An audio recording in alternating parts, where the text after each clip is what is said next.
give me just 1 second, guys. I'm getting all my socials alerted that I'm going live.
All right. Posted to all my channels. I'm going to take a second to eat this egg for a snack real quick, and we'll get started. If it'll break. There it went.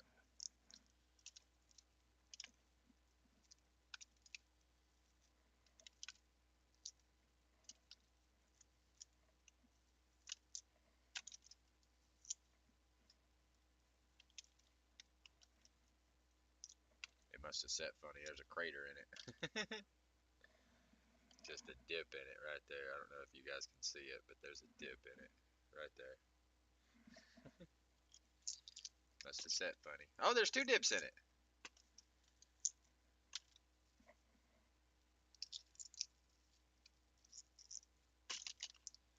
Yeah, I got 2. I got one right there, and one right there.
You never fade away. Ba-da-dum, boom, boom, ba-da-dum, boom, boom, ba-da-dum.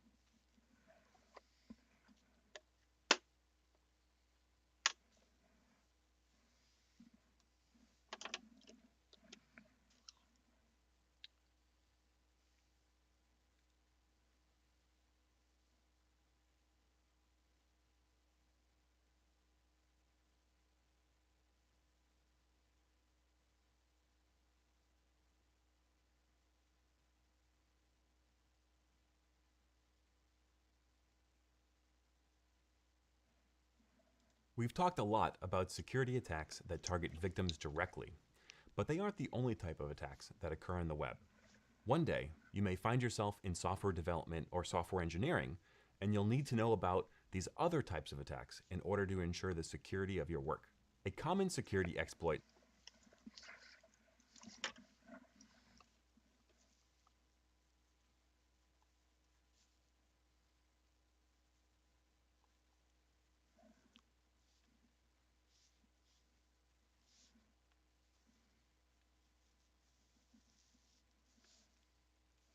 that can occur in software development.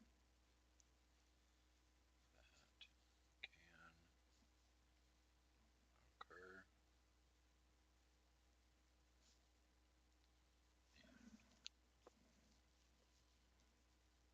software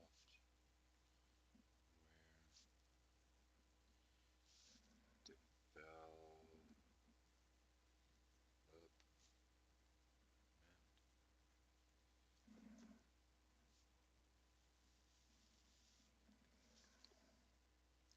and run rampant and runs rampant on the web. On the rampant on the web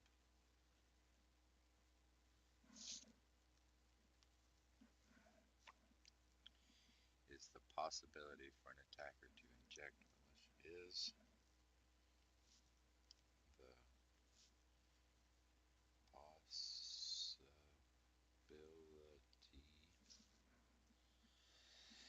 for an attacker attacker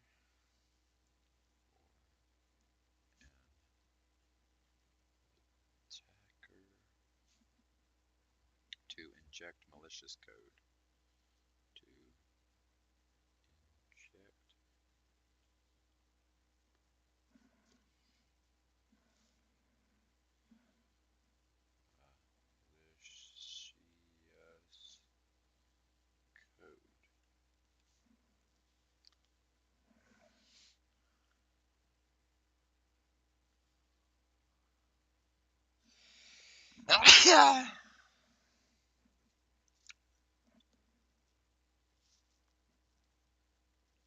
We refer to these types of attacks as types of attacks as injection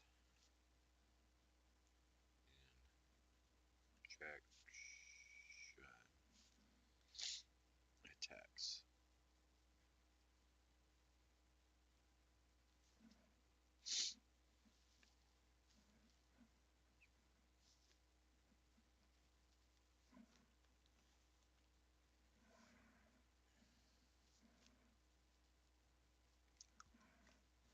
that can occur in software development and runs rampant on the web is the possibility for an attacker to inject malicious code. We refer to these types of attacks as injection attacks.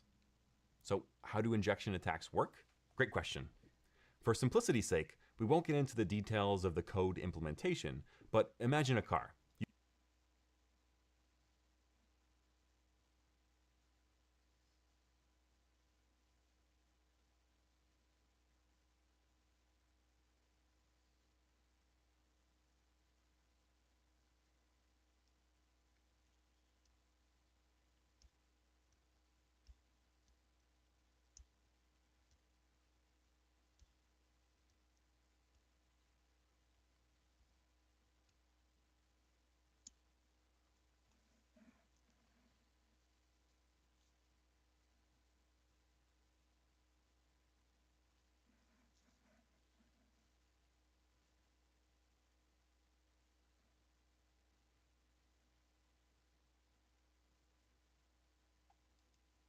You keep your car Quit.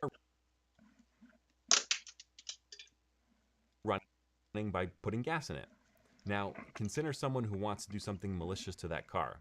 That person could inject your gas tank with a strawberry banana milkshake. While that may sound delicious, it could I'm just gonna get the damn pen.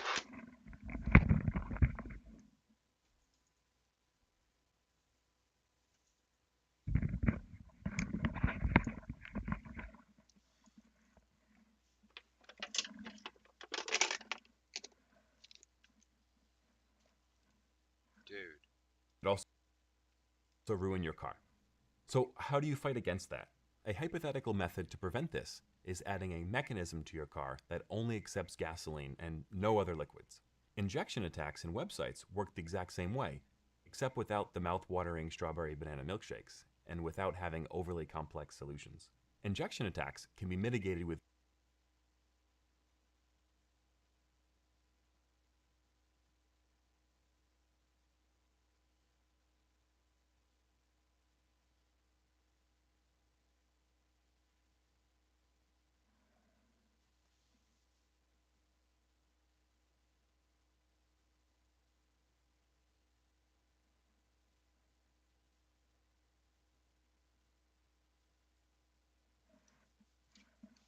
I might have to write down the stupid gasoline example.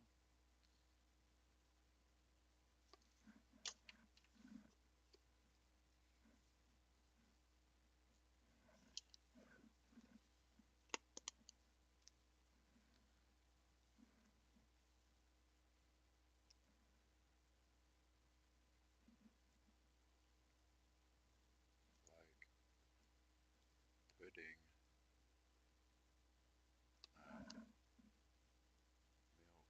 milkshake in the gas tank of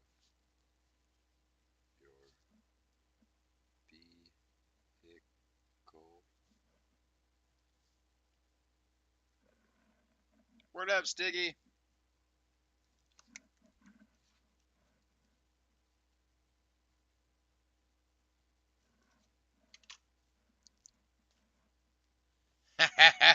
IT and washing dishes.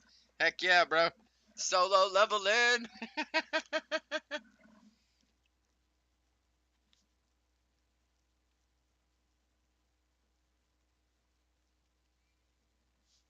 Injection attacks.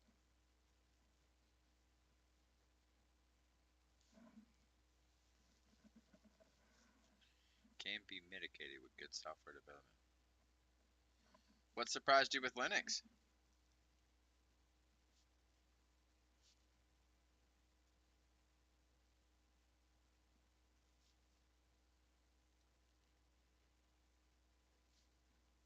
With good software development.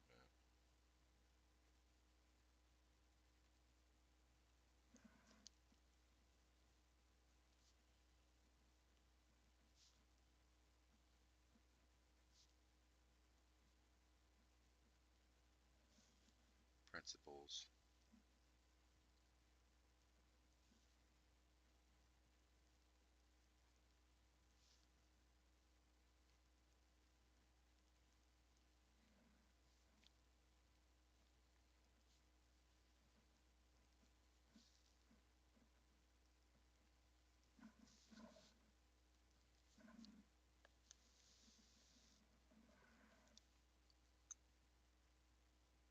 I've been doing pretty good. Glad to see you back, Peter. I had a bit of an internet problem this morning while I was trying to stream my workout, so the last like 30 minutes of it is hit or miss. I wanted to play an older 2009 game. I needed a lot of manual to work on modern systems like installing manual.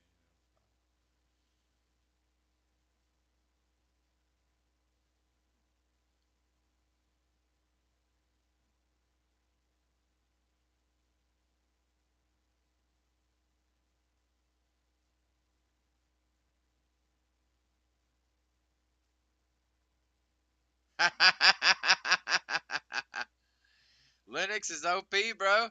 I'm telling you, I'm thinking about making the switch. I just got to take time out of my day to actually download it and learn it. I may need to put it on a system I can play around with for a while. But I'm thinking about making the switch, especially after learning all this stuff, dude. Linux is just nicer to their people. Well, I guess because it's made by their people.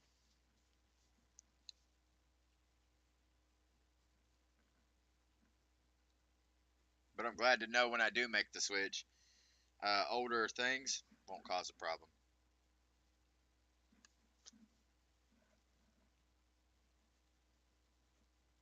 Validating input and sanitizing data. Sanitizing, sanitizing data. Meow.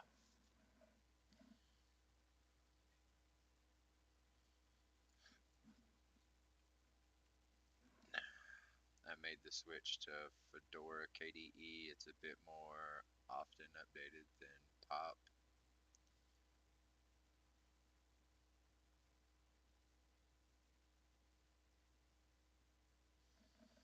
Huh. I haven't checked into any of the Linuxes. I thought I'd just run Ubuntu.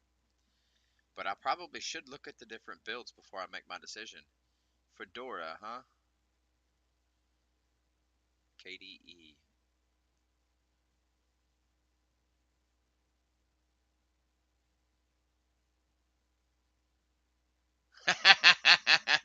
I know there's a bunch. I just didn't know there was hundreds. KDE is just the environment. Okay. Like computer? Like KDE is for computer or tablets or something?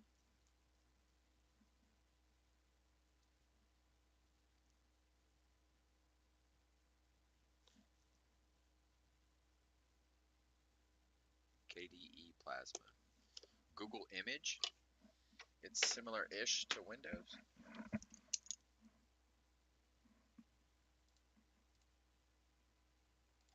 Image. KDE Plasma. Image.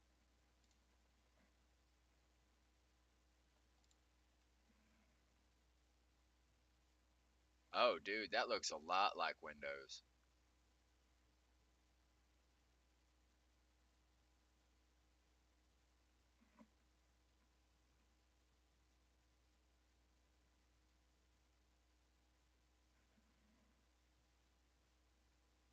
Okay. So by environment, you mean like the setup and the feel of it. Okay, so you went with, there's a KDE version of Ubuntu called Kubuntu. I may end up with that one. I liked Ubuntu. Well, if I'm being honest, I didn't like that everything was up here. So I may go with this one, the KDE. What are you running? Fedora.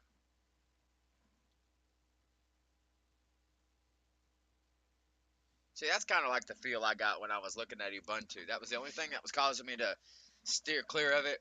It kind of felt like an original Macintosh vibe, like back when the Macintosh systems were just those little like blue and clear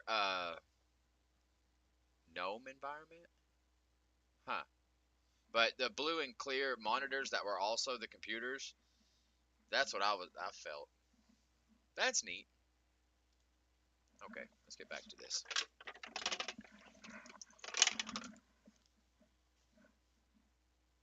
Good software development principles, like validating input and sanitizing data. Is anyone else getting hungry? Milkshake break? No? Okay, we'll move on. Cross-site script.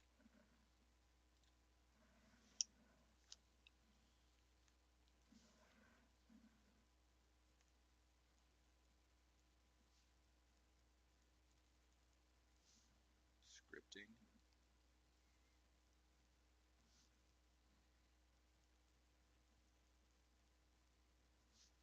XSS. XSS. Attacks.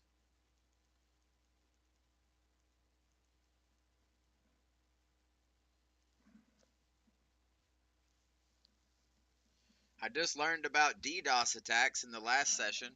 I don't know if I got a chance to tell you that, but whenever I was younger, in 2014, I was at my brother's house 3 days before Christmas, and I was waiting for the release of a Destiny update of some form. and I kept trying to play it, and for like days leading up to Christmas, it wasn't available on the PlayStation Network. It turns out that a bunch of people from Xbox got on the PlayStation Network when they got an exclusive to them instead of for Xbox, and took it down with a DDoS attack. I remember when that happened. I remember my brother confirming it for me, and I just learned what a DDoS attack was. It's essentially a DOS attack with a whole bunch of botnets. Like you're using a whole bunch of computers to do it. So DDoS is just like a bunch of people doing the same thing. And a tendency of being like a lot of people plus botnets, which is like a computer that's been taken over. I don't need to tell you that. You know that.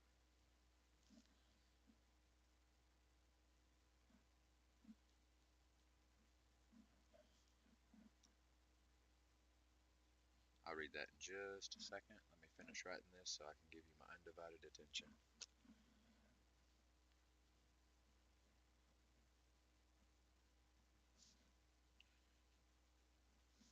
And target the user of the service. And target the user of the service. The service. Alright, let's read. The main ones are KDE, GNOME, Bungie, and X-Force. And X-Force is mostly meant for older systems as it is closer to Windows 98 in performance requirements than anything else.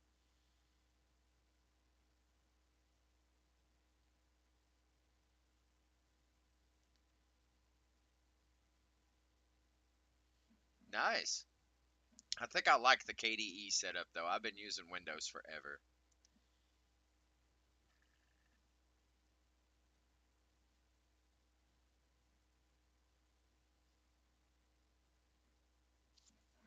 Huh. Well, at least now I know that I'll be looking for one a little more specifically. I'm gonna hop up and pee real quick. I'm sitting here squirming in my chair. I didn't plan for this stream very well this time. I'm gonna hop up and pee real quick. I'll be back in about 45 seconds.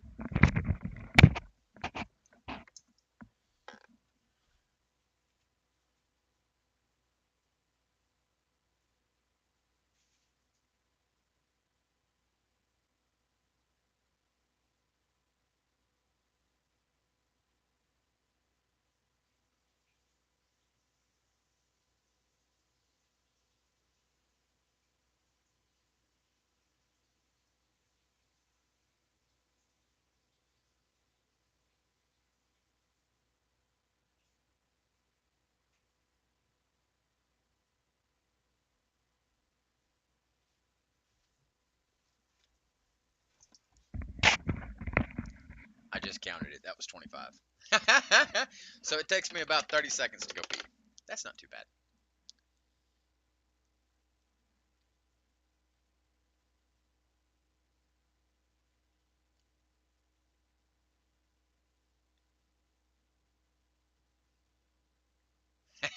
Power being.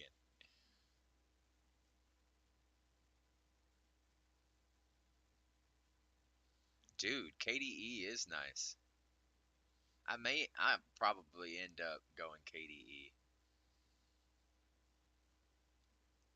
You know, I've got all the parts but RAM on its way right now to build another project PC. I've got a motherboard I just bought. It's an Asus TUF motherboard. I got a desktop the case I just got.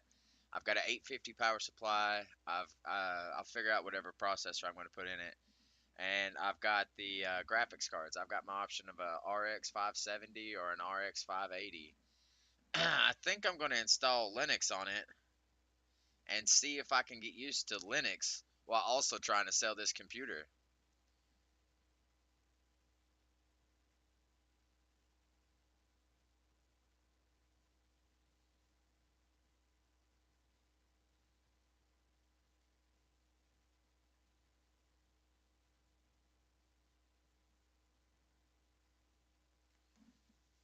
There's three main ones. So you got three environments and three mains for a total of 12, 14? No. 1, 2, 3, 4, 5, 6, 7, 8, 9, 10, 11, 12. 36, a total of 36 options? Wait, I gotta go times 4, right? Or times, yeah, times 4. So 48 options, a total of 48 options in 3 different environments and three different versions? That's a lot. So I gotta have Linux, I gotta have Linux, all 3.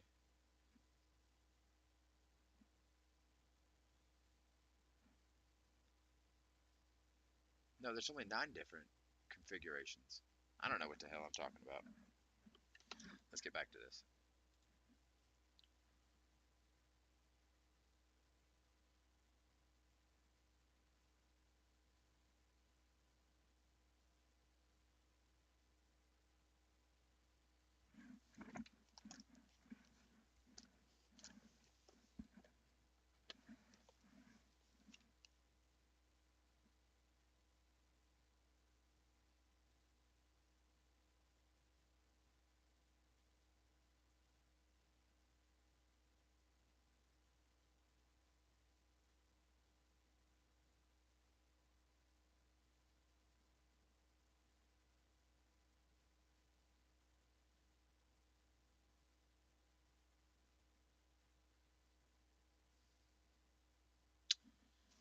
I have a feeling I'm going to have to contact you to understand more about Linux when the time comes.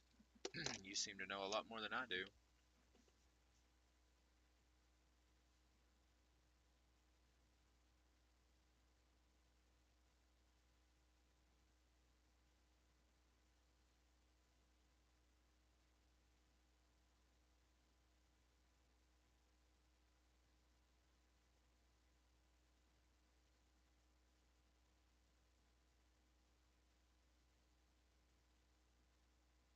Nice. I have a feeling I'm going to have to learn a little bit about that later on.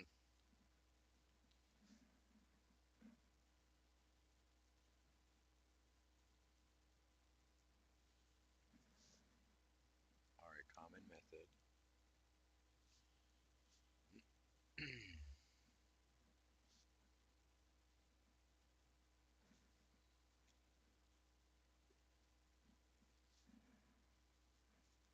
Are a common method to achieve a session hijacking.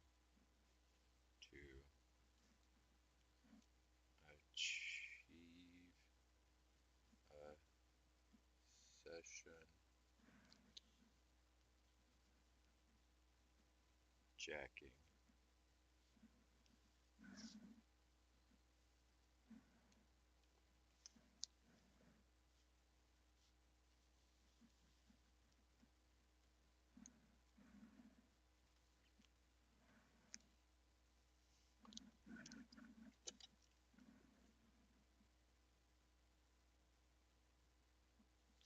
Oh no, I fully understand that. Though I do view you as much more intelligent in this matter than me, mainly because of your years of experience and how quickly you can spout off information that I'm currently learning. But I understand that in the tech world that even at the highest level you're still constantly learning, so you may be learning the same thing you're teaching. And if you're anything like me, it's 100% you're learning the same thing you're teaching because everything that's on the forefront of your brain you're currently engaged in, and I'm never engaged in something that I can easily do. I'm always engaged in challenging matters because that's how a human grows. So I'm always in a place of I don't know what I'm doing.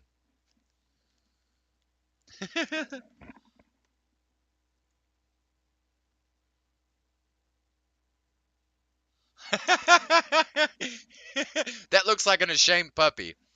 And I think it's to the comment of I view you as much more intelligent than me. Be as modest as you want, bro. You've got the knowledge. I don't. But I will view you as somebody that's got more information, and as you're teaching me, I will be viewing it that way.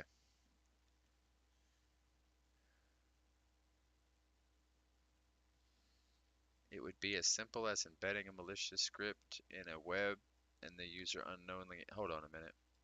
Or XSS attacks are a type of injection attack where the attacker can insert malicious code and target the user of the service. XSS attacks are a common method to achieve a session hijacking. It would be as simple. I knew it was going to go into something new.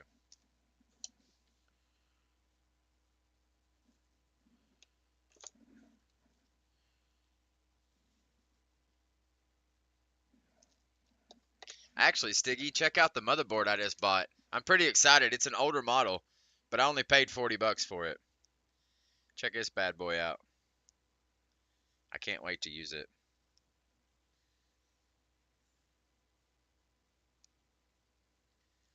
This is the motherboard I got.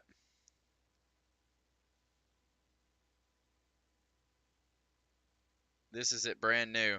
And then I got this for free while I was out purchasing the motherboard. I'm pretty excited about this one.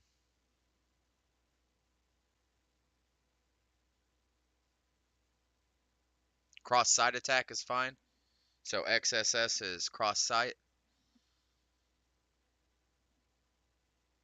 Yeah, cross-site scripting. Okay, cross-site attack is fine. Okay.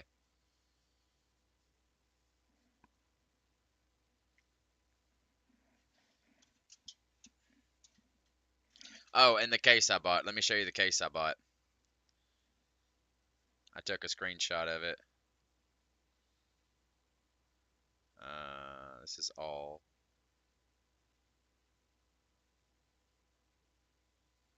Here's the case I bought.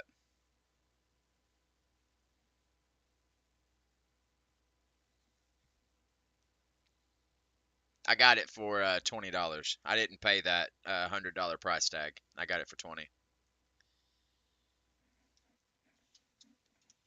It's gonna be my next little sleeper build. Try to get it sold. I think I'm gonna make it a little bit stronger and try to sell it for a little bit.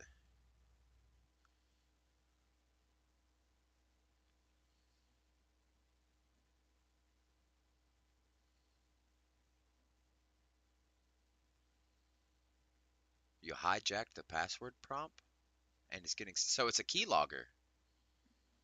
Hold on a minute. Cross-site scripting is a keylogger?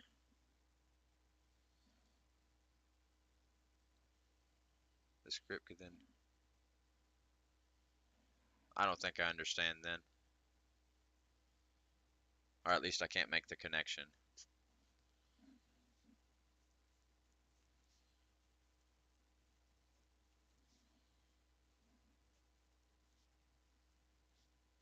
Oop, that's a S. Sample as embedding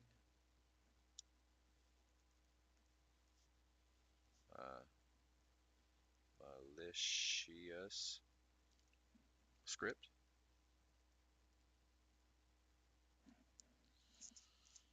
Video probably explains. Doubtful. You've already explained things that the video couldn't. Let me read.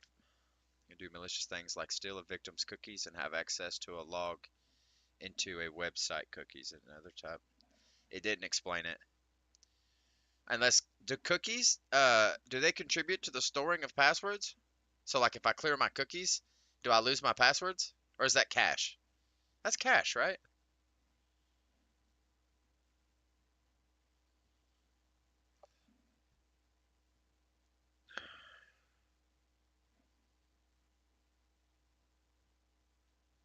I lose tokens. I don't quite understand the difference between tokens and everything else. I know a token is like permission for you to be there.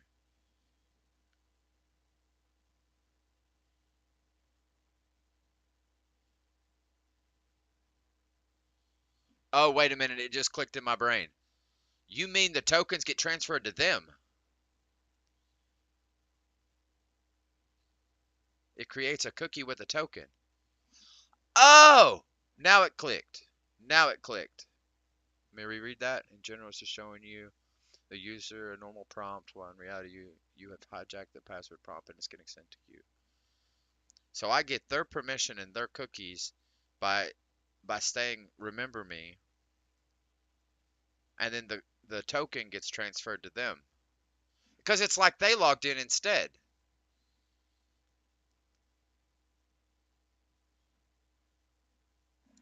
Neat.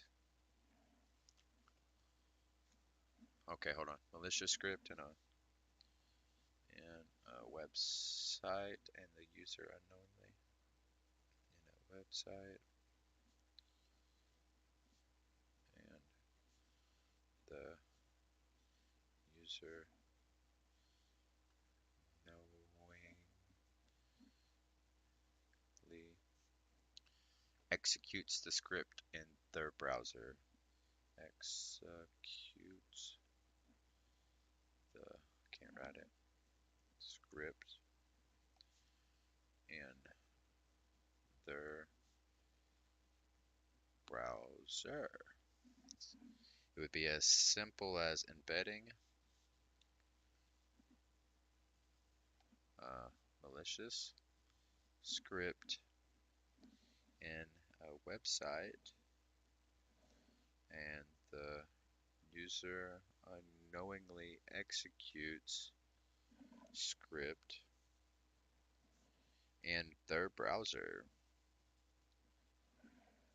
If you have the user's token, you have their access full until token expires. Sure, you can change their password because it often requires can't change it.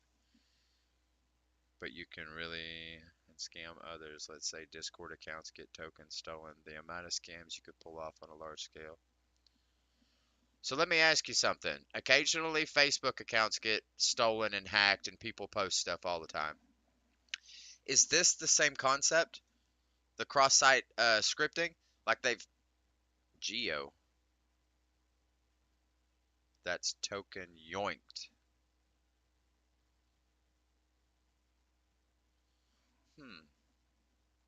I may need a refresher on tokens.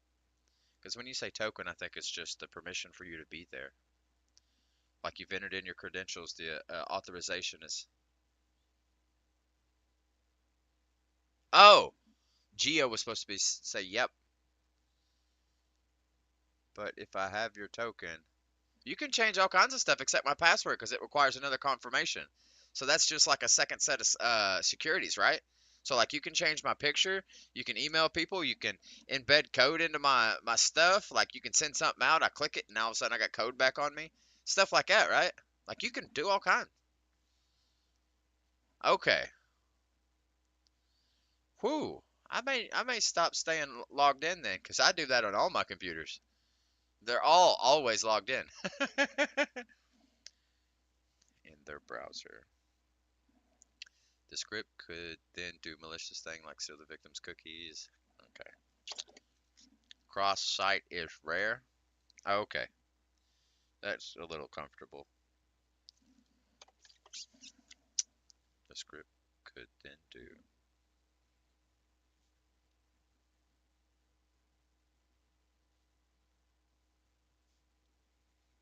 Could then do. Oh, can't fit that there. Malicious things like steal a victim's cookies. Things like steal victims. Spelled that wrong. Yep. There's an I there. Victims. Cookies. Malicious things like steal victims' cookies. Most of the Facebook ones are not cross-site, just people being dumb and into a prompt on a not Facebook site.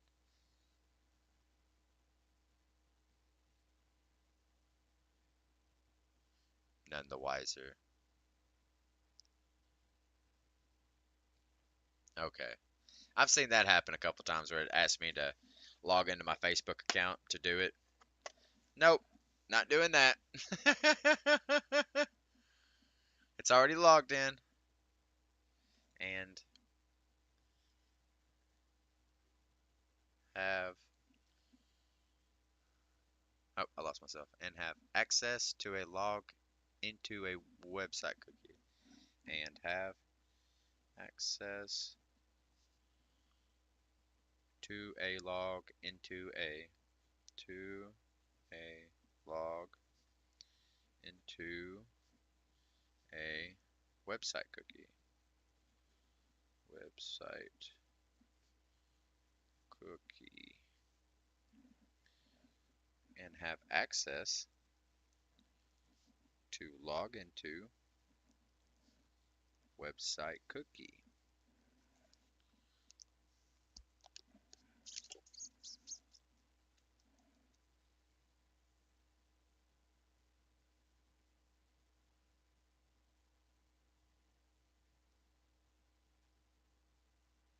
Yeah, yeah, I see now why.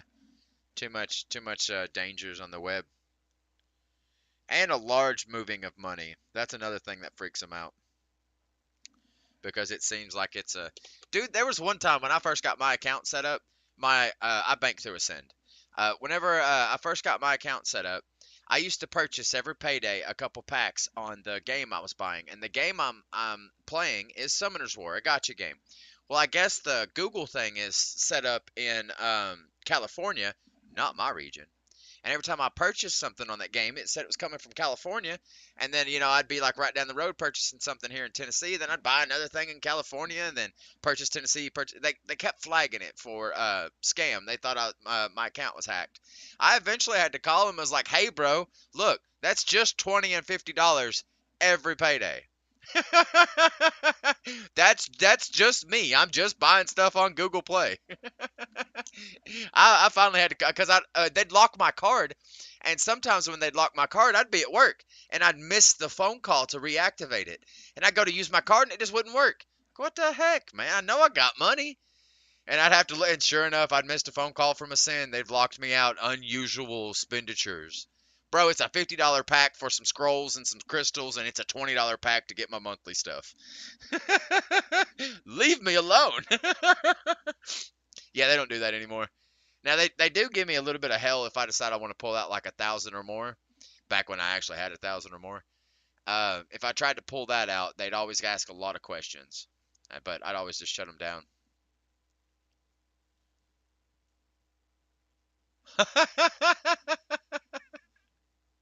Why not, man? You just going all wait.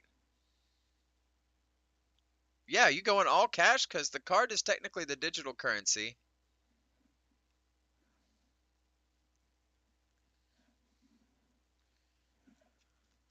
Simple as embedding a malicious script in a website. That's digital. You still got a card linked to it.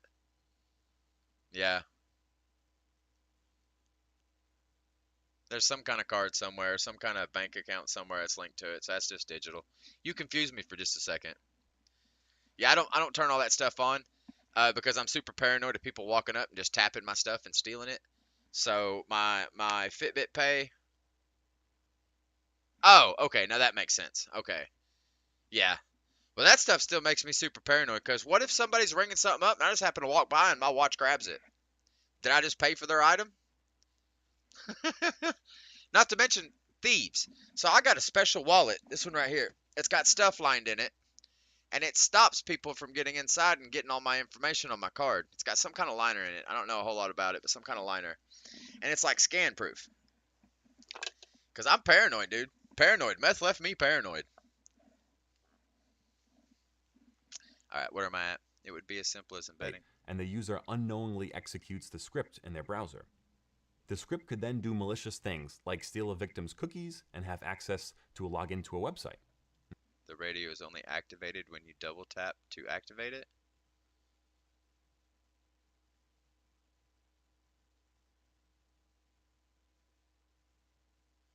Well, crap. I don't know what that means.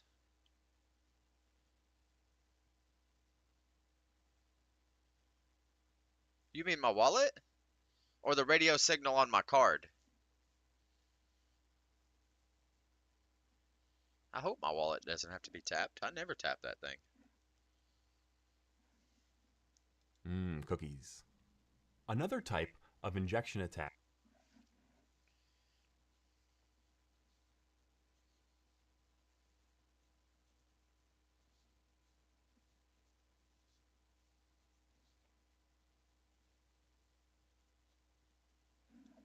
It's 2:18. That means I gotta drink. I'm past my time.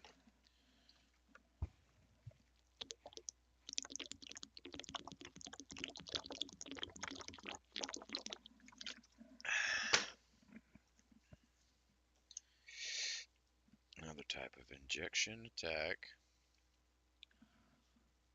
Oh. Is a squeal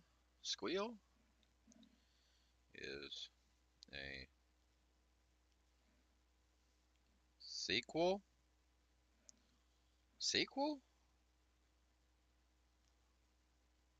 or SQL injection attack. SQL. Oh crap. Injection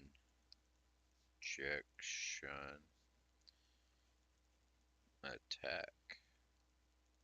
Oops. I don't know if I needed to put a period there. Yeah. When I tap my phone's power button twice, it boots the radio and starts looking for terminals.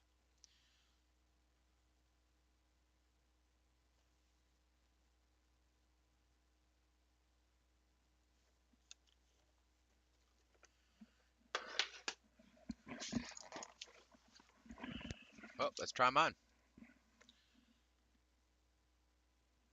Mine booted up my camera.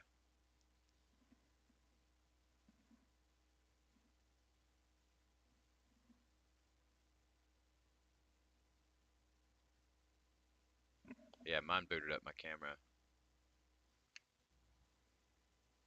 Mine's a Nubia Red Magic. It's not your typical phone. As a matter of fact, you can't find it in any stores around me. I ordered it online.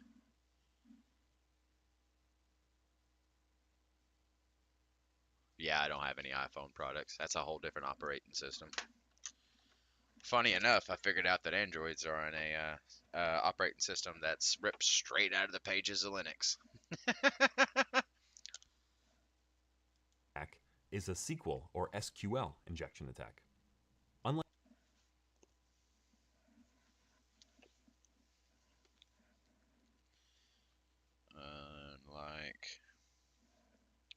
an XSS that targets a user, period, comma, SQL injection attack. Injection attack.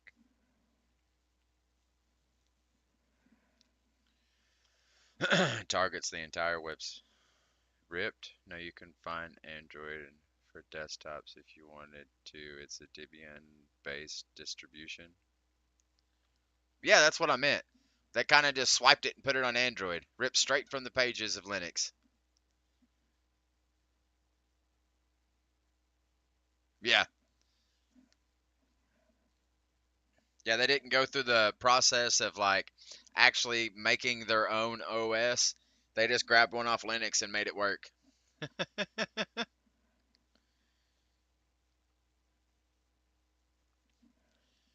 Target the entire website.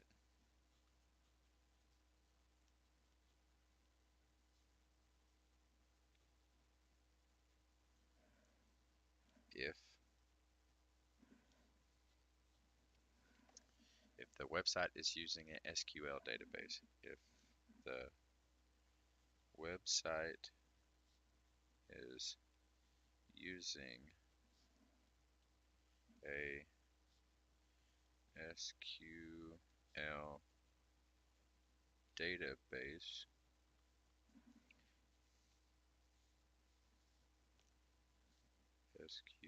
database,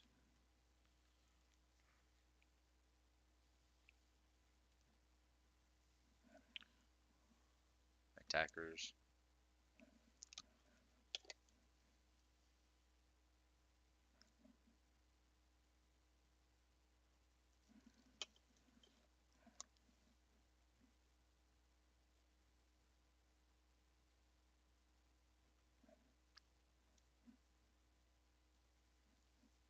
can potentially run, can change Ali.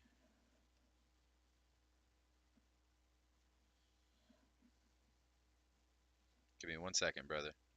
SQL commands.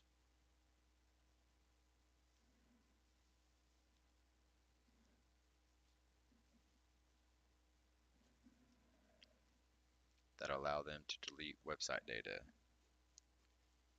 That allow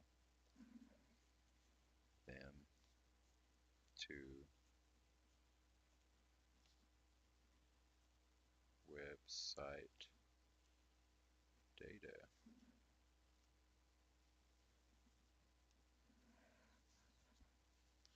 Copy it and run other malicious commands.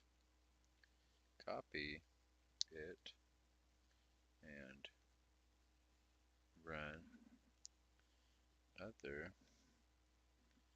Copy it and run other malicious commands.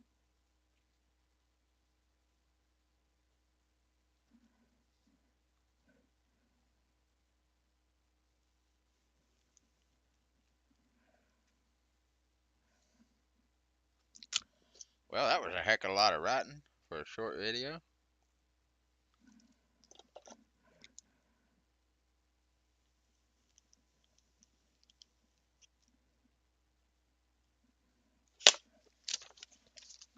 Next video is password attacks. This might be what you was telling me about. It might be another form of that same attack.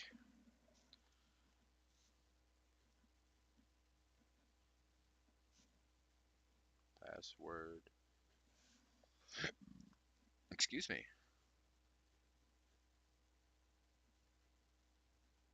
Password attack. So there's only an S. Whatever. Too late now.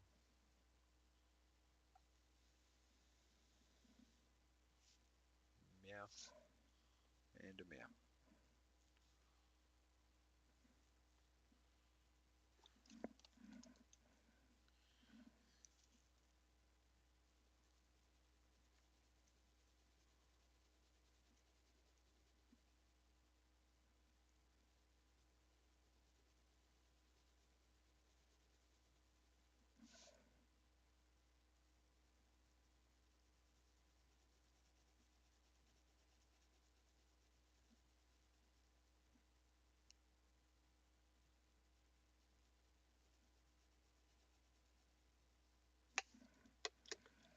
Like an XSS that targets a user, a SQL injection attack targets the entire website if the website is using a SQL database.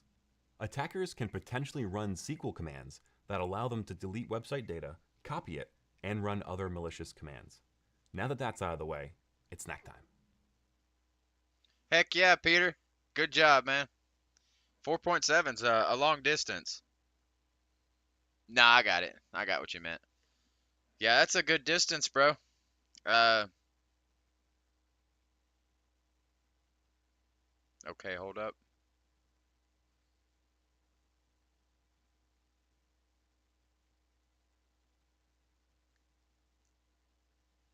You're finding links for me?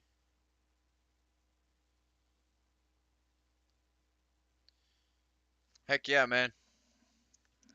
If it's to educate me more. If I'm wrong about something, for sure educate me. But my understanding, if this is about the Androids, my understanding was whenever Androids came out, they took one of Linux's programs and developed it to be fitted on an Android phone. Well, altered it. I shouldn't say developed it. There it is.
It tried to attempt to log on twice.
I see it, but I don't understand what I'm looking at. So this last, I already skipped past it. Here, let's go to this one. The quote is inserted directly into the SQL string and terminates the query early.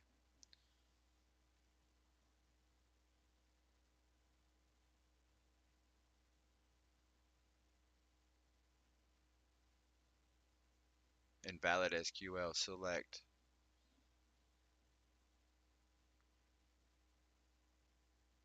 Oh, okay. Behavior indicates the application might be vulnerable to SQL injections. Enter the following credentials and click login. Okay. 1 equals 1 dash dash.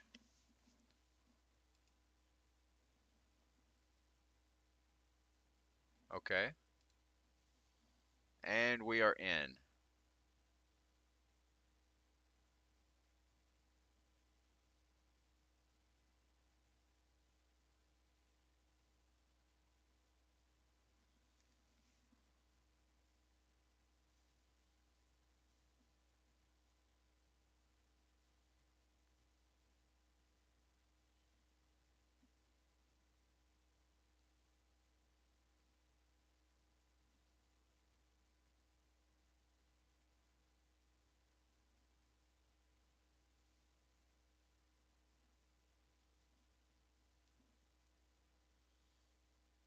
Oh, this is all code.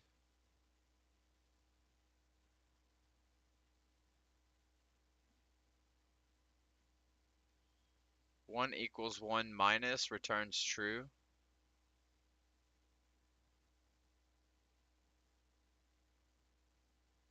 I don't think I fully understood that. The dash dash character you enter caused the database to ignore the rest of the SQL statement, allowing you to be authenticated without having to supply the real password.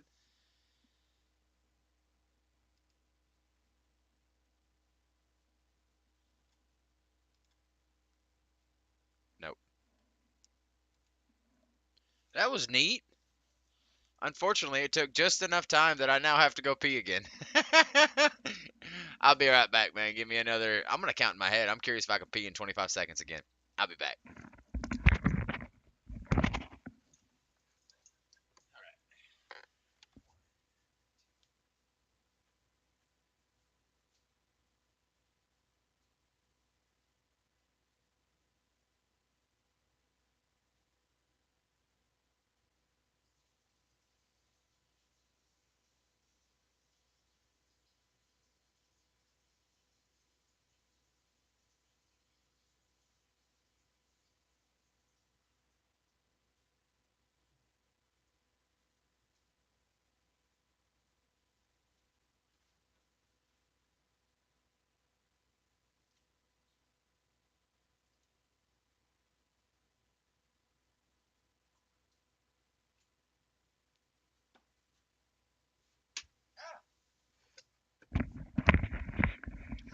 Not quite 20.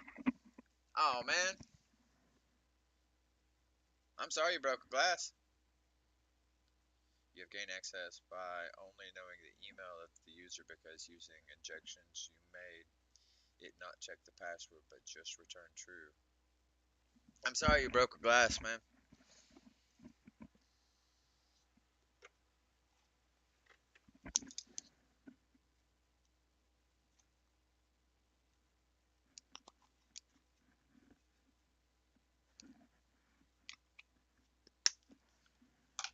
Oh God, my chest hurts.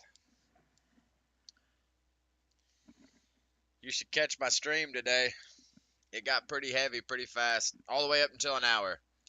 After an hour, I lost internet. But it's pretty intense. My shoulders are cooked at the end of it.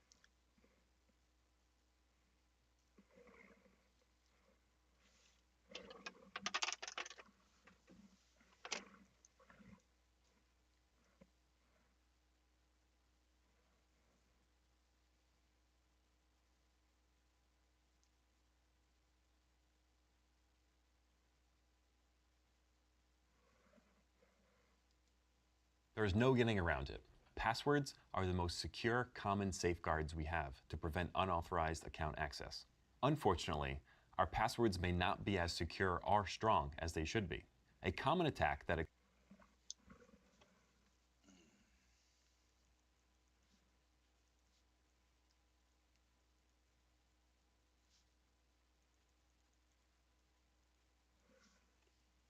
That occurs. That occurs to gain access to an account. To gain access to an account is a password attack. Is a password attack.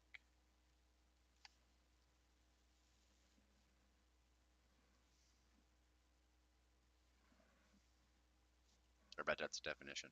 occurs to gain access to an account is a password attack. Called it. Password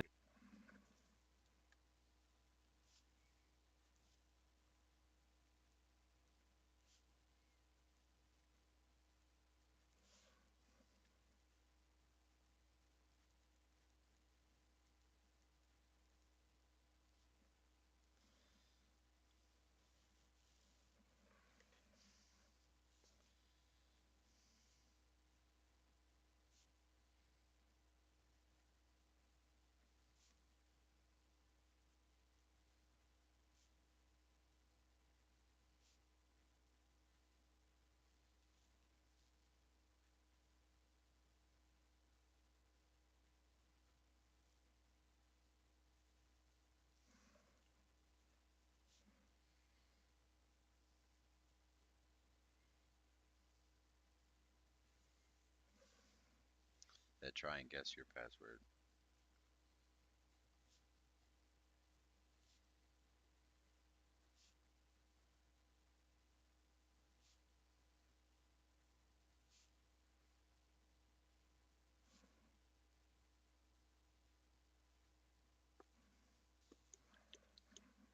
Get in your hole.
I'm on the attacks dance utilize floor, software baby. like password crackers that try and guess your password. And they work extremely well. So don't try to reuse that FIDO password. It didn't secure your bank account, and it's not going to work here. Okay, moving on. A common password attack is a brute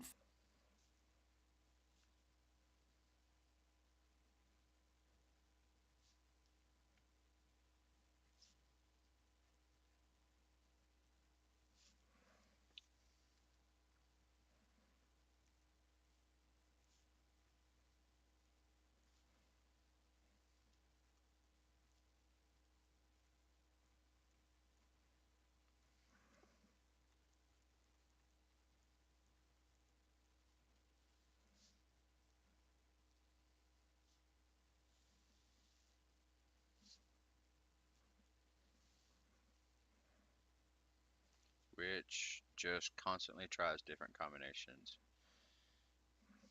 I kind of like that. Which just continuously, I don't know how to spell continuously. Continuously.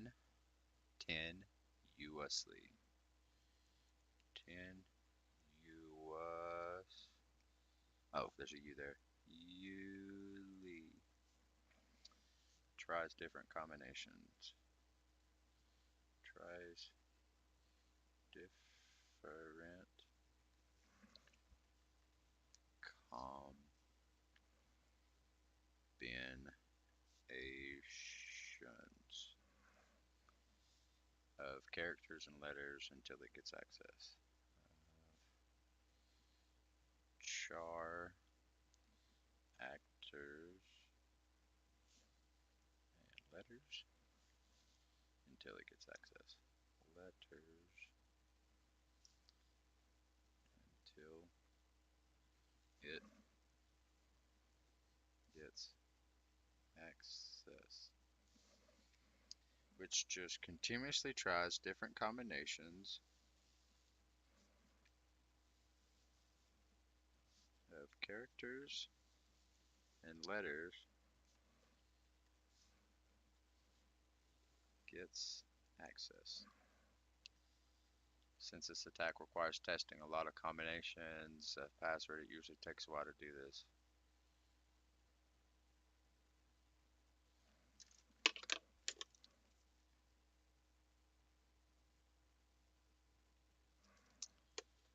I think I got them all. All the glass, that's good. All the shards of glass, I meant.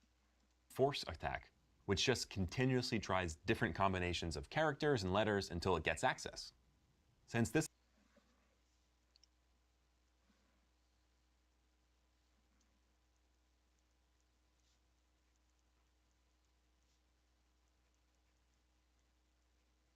Since this attack requires testing a lot, requires testing a lot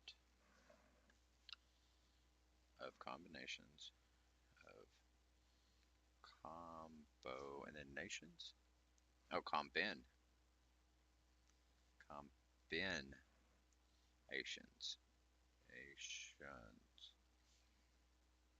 of passwords. Passwords. Comma. It usually it takes a while to do this. Usually it takes a while to do this.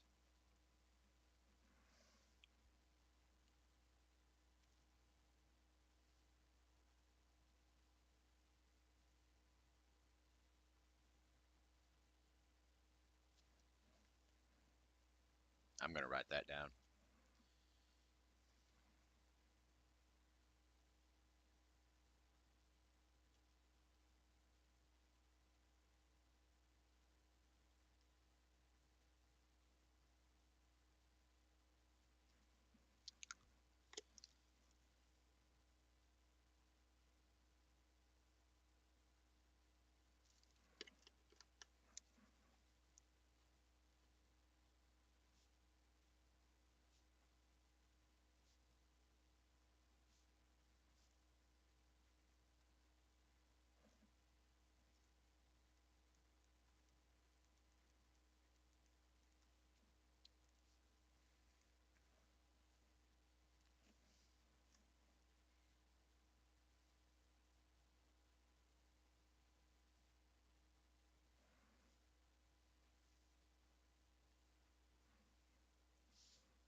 don't have a CAPTCHA available.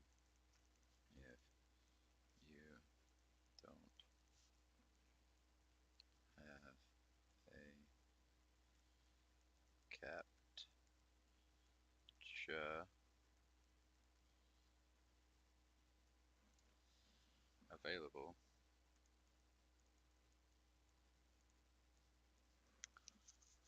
an automated system can just keep trying.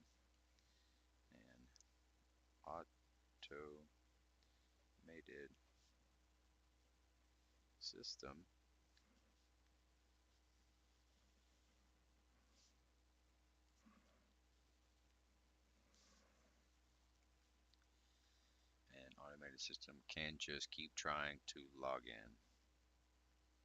Can just keep trying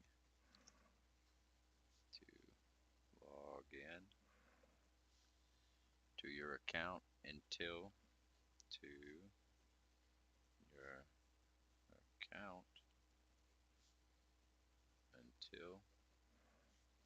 it finds the right password combination.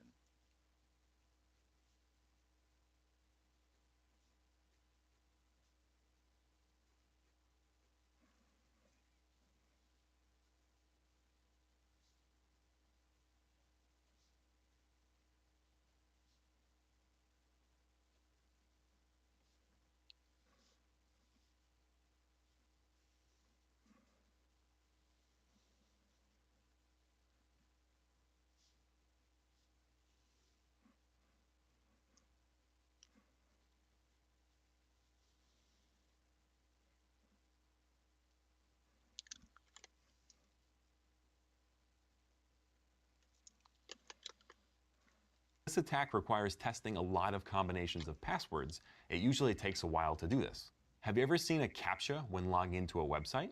CAPTCHAs are used to distinguish a real human from a machine. They ask things like, are you human? Or are you a robot? Or are you a dancer? In a password attack, if you didn't have a CAPTCHA available, an automated system could just keep trying to log into your account until it found the right password combination. But with a CAPTCHA, it prevents these attacks from executing. Another type of password attack is a dictionary attack. A dictionary... Dang it.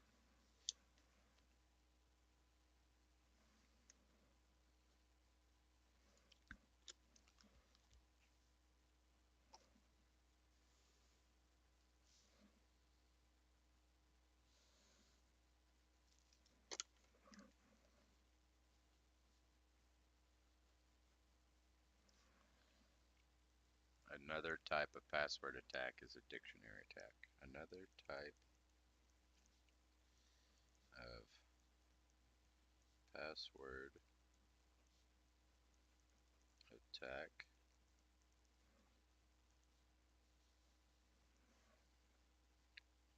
is a dictionary attack. Is a dictionary.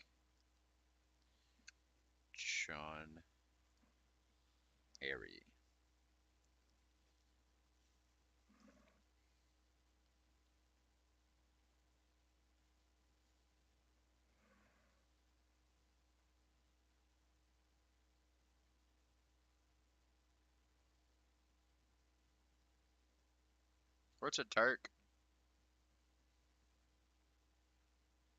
I've heard of people doing that. ChatGPT more specifically. ChatGPT pretended it was human, and whenever the CAPTCHA asked it, and this is how it pretended, when the CAPTCHA asked it if it was human, it responded thusly in a way that confused the CAPTCHA. And it's like, well, I'm not a robot, or it did something weird. So what's a Turk?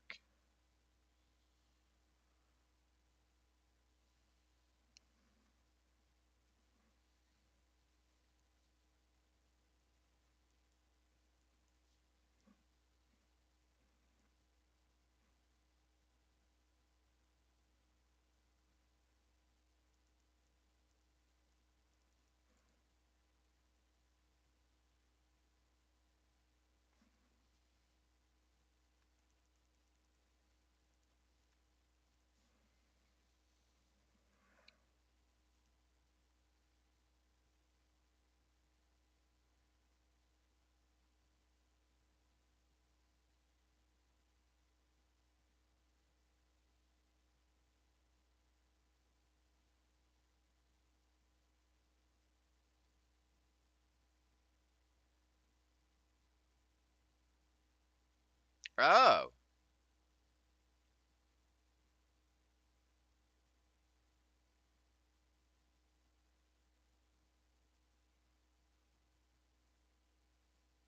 okay.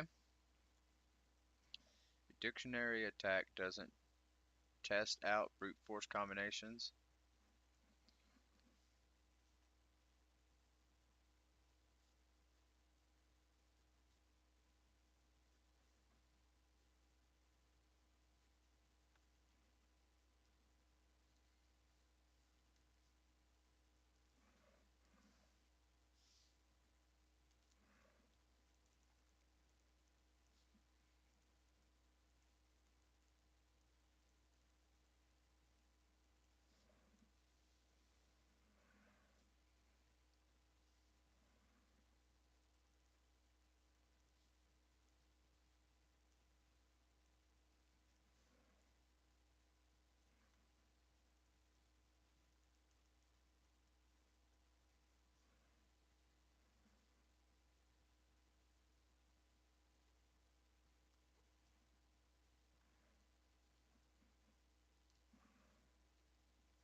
It tries out words that are commonly used. It tries out words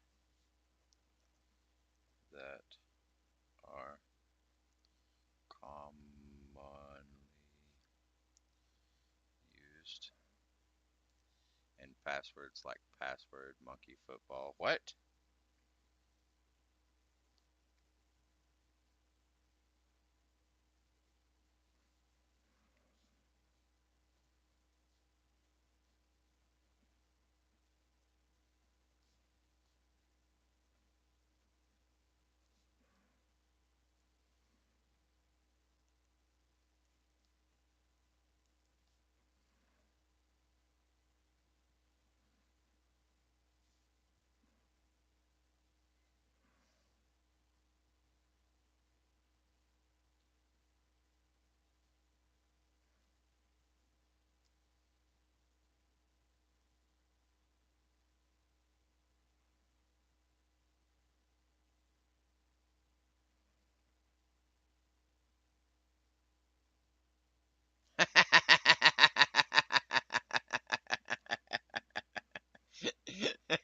My bad, bro. Make it a little more complicated and I won't have to do that. That is a wild password though. I've never heard monkey in a password before. I've seen password before and I've seen something associated with football. Because most of the world likes football because we're all still in the freaking gladiatorial era. For some reason, people are paying to watch people battle with war paint on their faces. But yeah, I've never seen monkey introduced. That's not a common one. Why are you doing that? Attack doesn't test out brute I have seen what one of your passwords look like, but please indulge me again.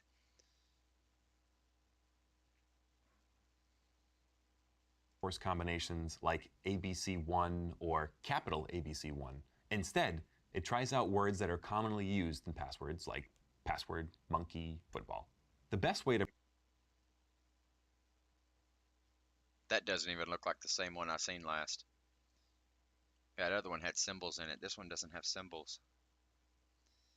Bro, your passwords are so long you need a dictionary to look up what they mean.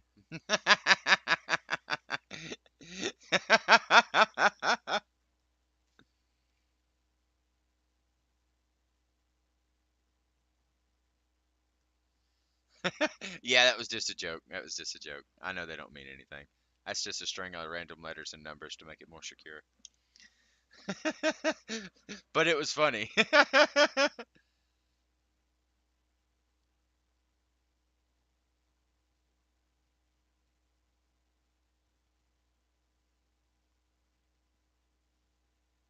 The fuck did you just say? Background radiation? Oh, you mean Wi-Fi and stuff? Like phones and Wi-Fi?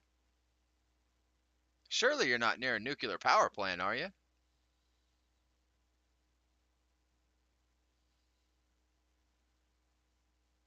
Oh, cosmic radiation. Oh, that's even neater. I'm just now starting to learn about that. Don't know a whole lot about it, but I know there's a bunch of it, and it's everywhere.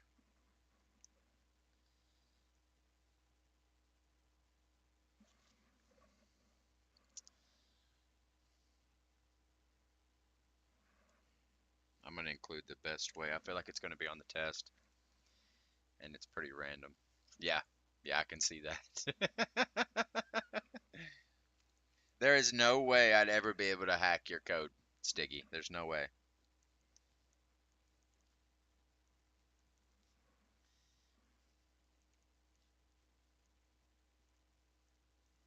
The best way to prevent a password attack.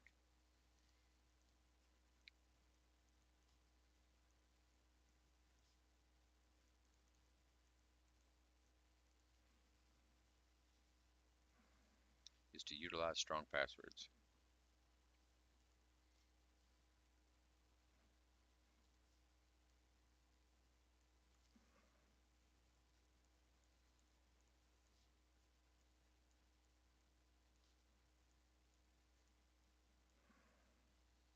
Don't include real words. The ISS.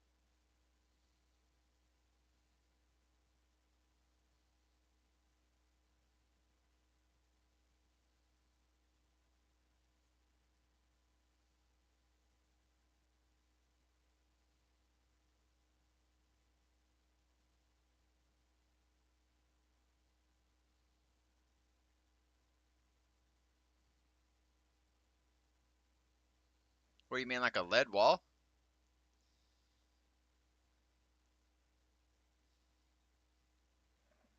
That's hilarious.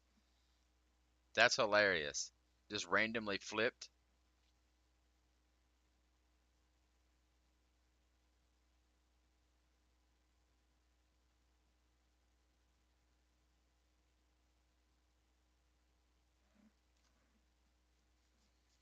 I wonder what all can block radiation. Like cosmic radiation is a little bit different. Dude, why are you doing To that? prevent a password attack is to utilize strong passwords. Don't include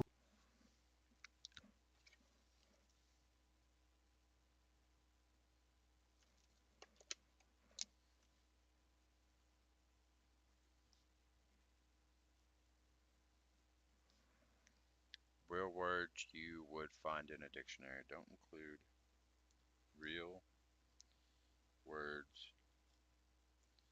you would find in a dictionary.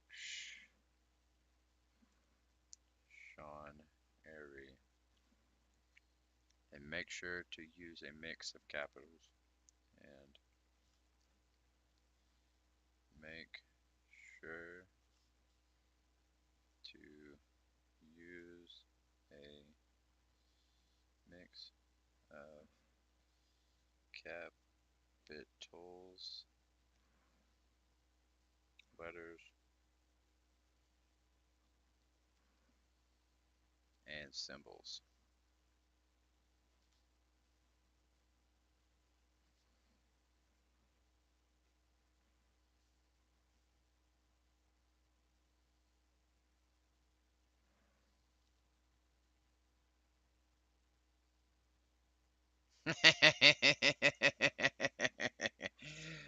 Mine's simple like that too. My password's pretty simple. I got three that I swap around with different variations on it, but they're essentially the same thing.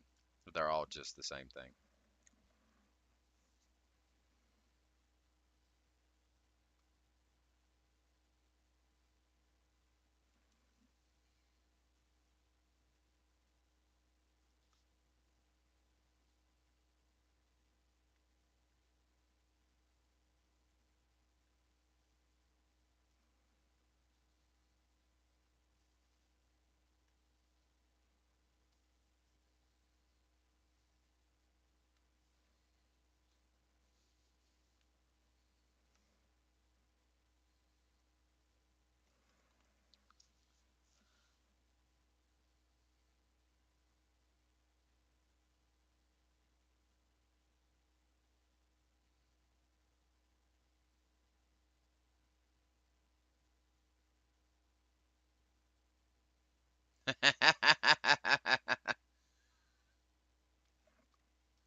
It would take typical password cracker application would take a typical password cracker about one typical password cracker about 1 minute to crack a password like sandwich. About one, oops, minute to crack a password like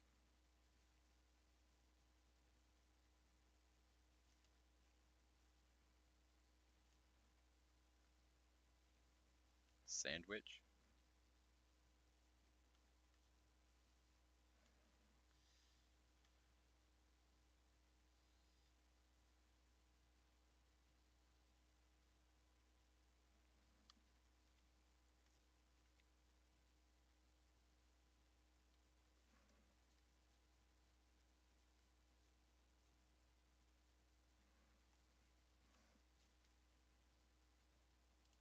Spelled S.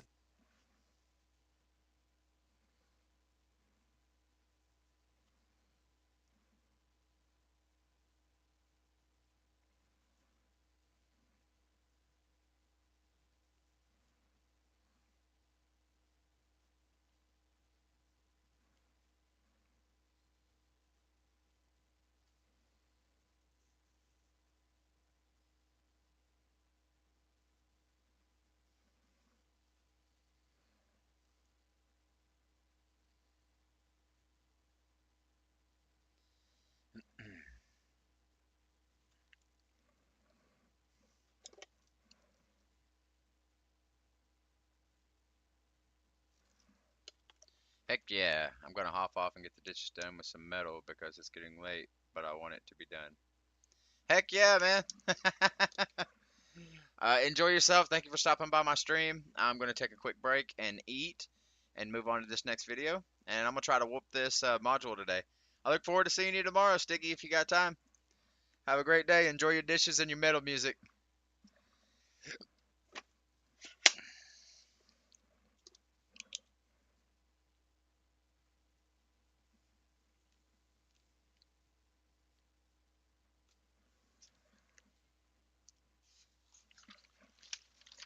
Oh.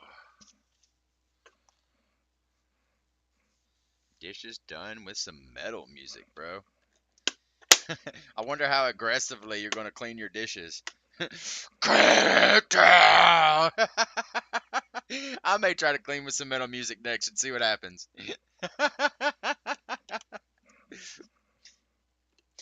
Disrespect your surroundings.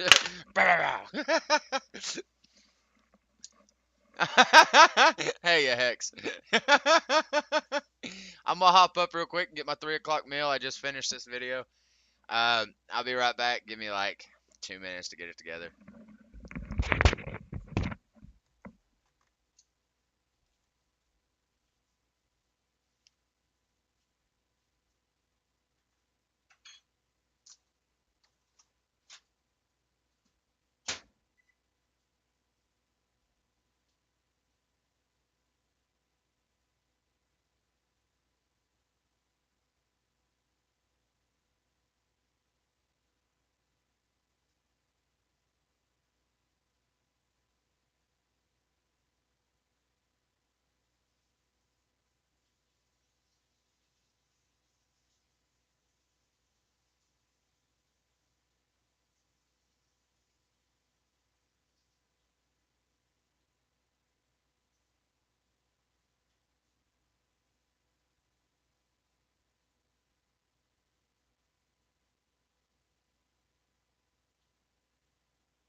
right. Well, I'm glad to see you made it to my channel today, Hex. My goal is to knock out this module today before 5. I've got one more video, a little bit of reading, a practice test, and then a graded test. I think I'll probably end up running till 6 again, but that's okay. As long as I knock this out today.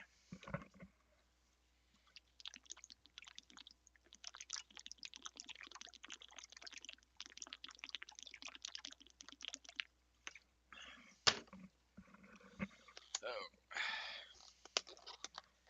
I'm running low on my Taco Bell sauce packets. I might have to go to Taco Bell and order something so I can rob them of their sauce again. I put that stuff on everything. I'm happy to use mild now. I already ran out of Diablo. I say I ran out. I got one left. And I want to save it for a rainy day, so I haven't. I want to save it for a rainy day, so I haven't used it yet. I got one more Diablo left. Like, I got like 2 hots, and the rest are like, or 2 fires, and the rest are like hot and milds. Not very hot.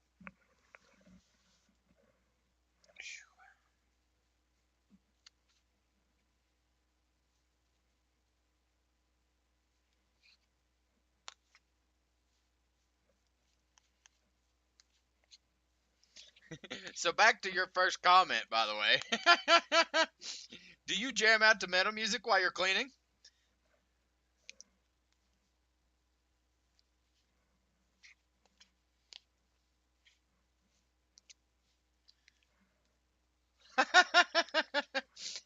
How often do you get into the music and have to replace something? I feel like I'd start jamming to it and end up hitting something by accident. Heck, while I'm in the gym, I end up hitting stuff. Just bow, bow, bow, bow, bow, bow.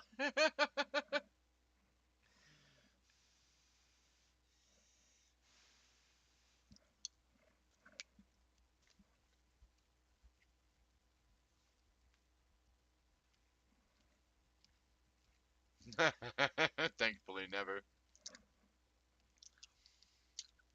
Ooh, I have somebody new in the chat. Lone Traveler. Welcome, Lone Traveler.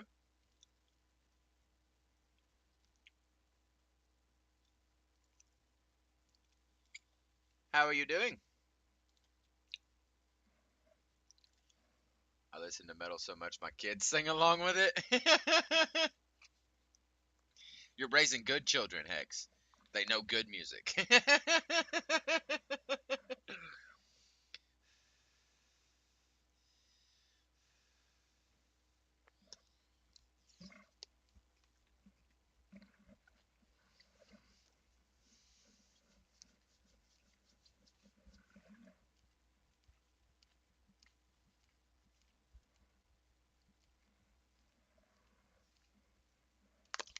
I might have to try that now. I'm gonna do dishes tonight to some metal music.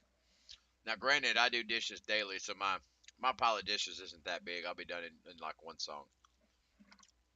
But I'm curious to see the implications of listening to metal music, especially my own. Dude, that's the way to be. Doing it daily. Everybody's so now. I'm not saying everybody is like I know, but I've noticed in a lot of people that they'll put it off and put it off and put it off because it's not a problem yet. It's just a little bit. It's just a little bit. Don't worry about it. We can get it tomorrow. Until it does become a problem. And oh God, I have to clean. Well, if you'd have just done that every day, it wouldn't have taken you the 2 hours to get caught up. It would have taken you 5 minutes a day. Yeah, yeah, you can get your whole house re-cleaned daily in like an hour if you just do it daily. That's why I clean my mirror after every time I brush my teeth. Stuff always ends up on the mirror. I'm a messy person. I wipe it down. I have a rag beside me every day. I wipe it down. I got a scrub pad in my shower. I clean where my bottles are because they develop mold because of my hard water. I clean them anytime I see something. I got a toilet brush in every bathroom. I scrub the toilet as soon as I see something coming on. I scrub the toilet. Everything stays clean. Otherwise, when it's time to clean it, it becomes a whole adventure, and I don't like doing that, man. I don't like taking a whole day out to just clean because after like 2 hours, I'm done. No matter what I've been doing and how hard it's weighing on me to get done, I'm done. Yeah, so it's not piled up. Now on the weekends, I I purposely only do laundry. Now the weekends are my day are my time off. I try to take time off of all my normal tasks. So like school, gaming rigorously. Even on summers where I took it easy on the weekends. Like I'd talk more, but I wasn't really doing a whole lot. With that being said, I don't do any dishes on the weekends. I catch up on Monday. But my dishes are just three of these. That's all my dishes consist of. I wash my coffee cup daily. I just run water in it, swirl it around, and dump it out. It's just black coffee. There's no sugar in it. There's no sugar or creamer. It's just black coffee. And my water jug. I only wash it like really when it starts smelling. I don't wash it daily. It's like maybe once a month. I know that's bad. I know that's bad. I just don't care.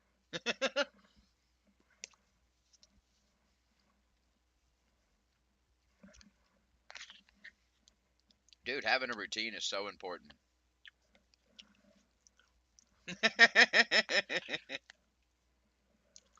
I made out of a trash, a dumpster. I've ate water soaked nasty food to make sure I didn't die of starvation. A water ball that's a little dirty ain't gonna hurt me.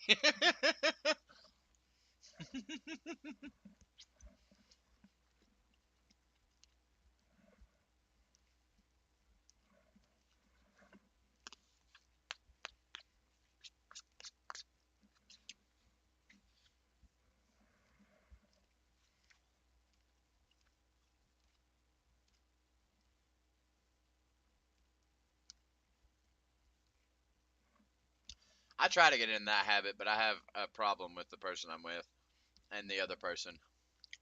They're both in a lazy stage right now. I've been cleaning, so I don't do the deep cleans monthly anymore.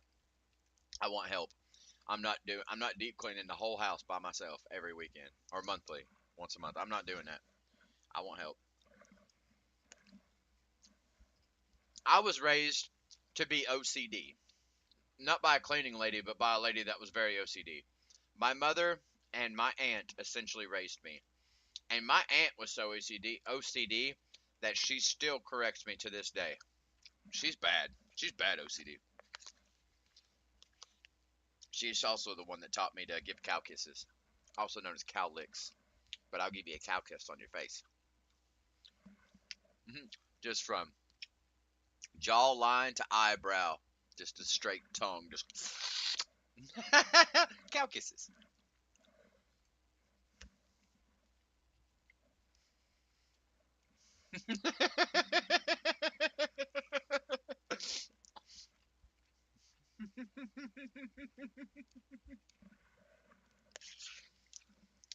I used to do that to people when they invaded my bubble. I'd give them a cow kiss, and you'd be surprised how quickly and frequently people will go from just to what did you just do to me?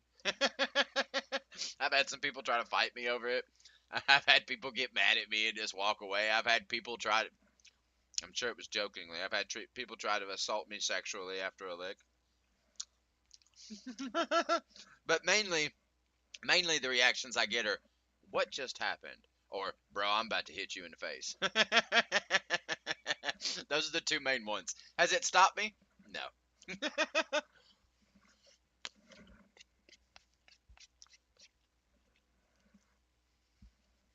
So remember that. That's when you get in my bubble. I lick people that get in my bubble. Wait, are you threatening to lick me? We can have a lick off. Bro, bring it. I don't mind.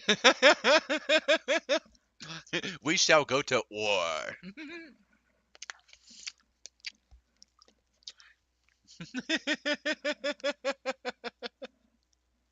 We're talking about licking each other. Now we're up to 6 views. Them fighting words.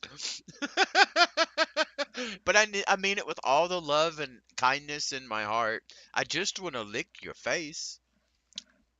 I lick Tiffany's eyeball. She'll be like laying on me or something. I'll just look over and back.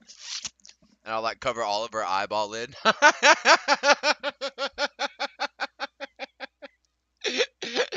She'll go, ah!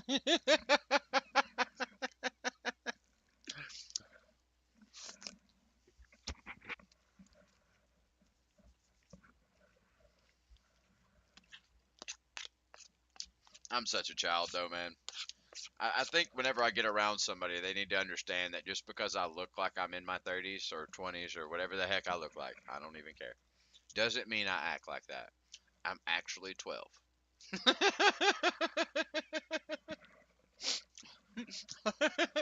Like, I'm still in play mode, bro. Let's play. Let's go running through the woods, play tag. I'm bored. Let's go play.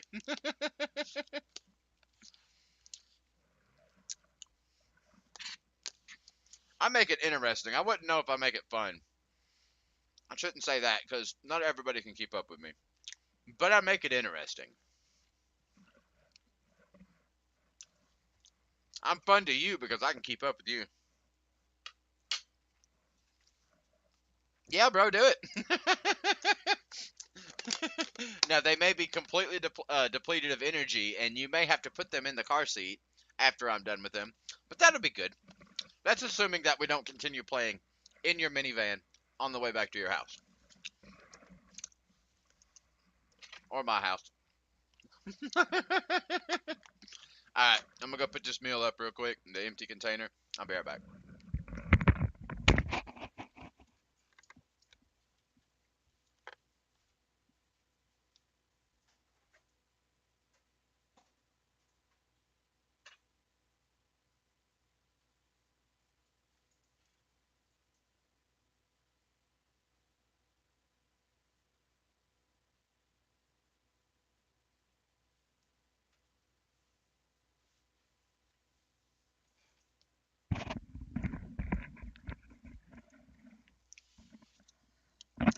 Clean my teeth and we'll get back at this.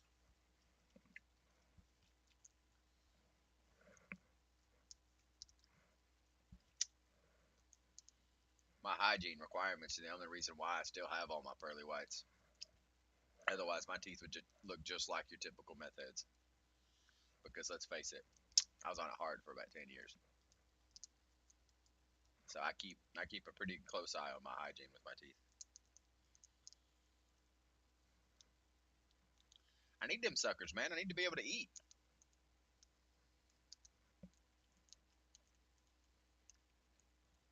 Well, I guess I could gum things. I don't really need to eat. I could puree it. I would prefer to eat.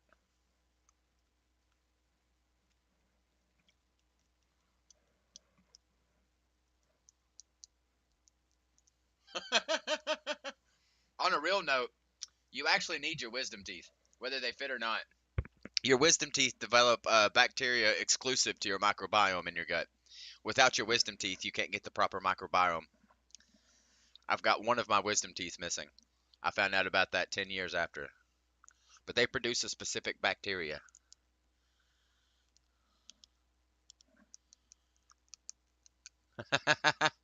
I got three. I got this one yanked. Yeah, I got three. Oh.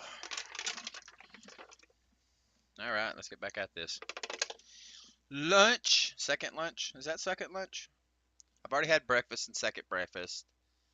Then I had lunch. No. That was lunch. I got second lunch and dinner to do. Deceptive.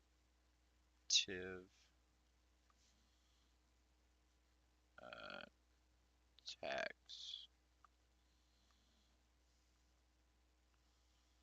Linear? Linear?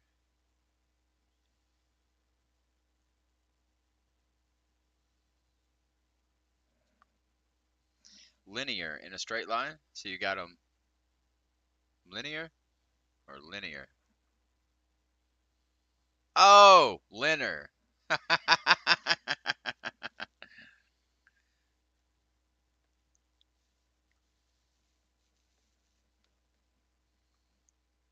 Will never fade away.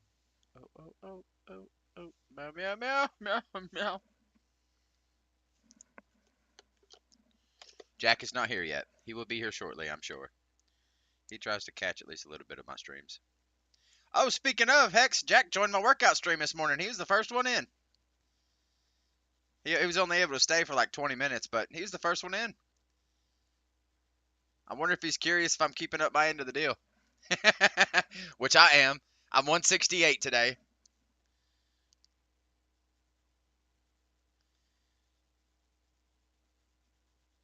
And to curb my sweet tooth addiction, I've gotten Popeyes.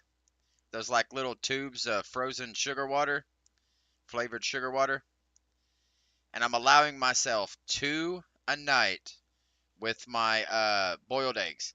I'm introducing an extra 40 calories into my system and another 20% of my daily allowance of sugar, but it's curbing my sweet tooth addiction. Oh, dude, I love them. Popeyes, I love them. I didn't get the Popeyes brand this time. They're not the real big ones. They're really skinny and kind of long, um, but they're still really tasty. I got them at BJ's. It's like a well, yeah, the sugar's what helps the sourdough ferment to make the pretzel. There's a fermentation process with sourdough, which means yeah, it's got yeast and it's got sugar and stuff. It has to ferment. It's a sourdough. But on the flip side, sourdough is better for you than all the other bread. Even though it's got sugar in it, sourdough bread is better for you than all the other bread out there, especially white enriched bread. Especially enriched white bread.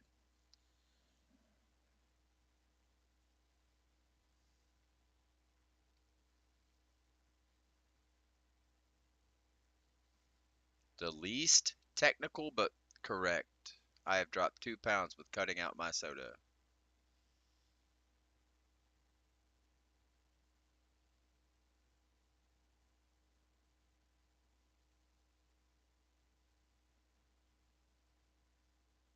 Oh, you've seen the confusion. Okay, okay. I was like, what? I don't understand how that correlates. Yeah, I mean, in all honesty, Hex, you're not doing bad. You've dropped a lot of weight already. You really have. You're looking really good. I just want to alter your workout schedule and get together with you when I have a little bit of free time to adjust your diet. Because as you lose weight, your dietary needs are going to have to be adjusted. Um, I also need to put you on a body comp scale. Do you have a nutrition factory anywhere near you?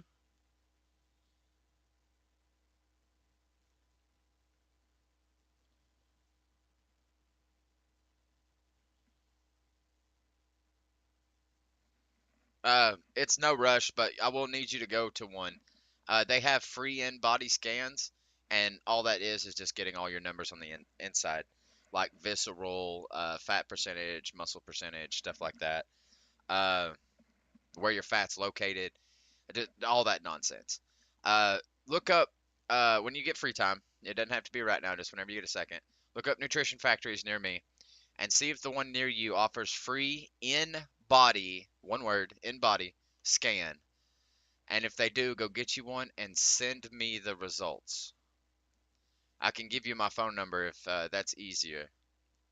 I know we have Discord, but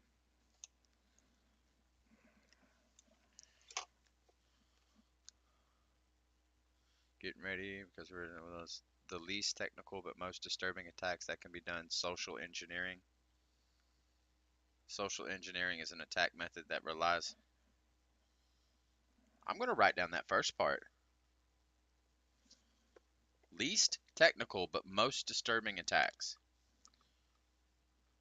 Get ready because we're about to dive into one. We're about to dive into one of the least technical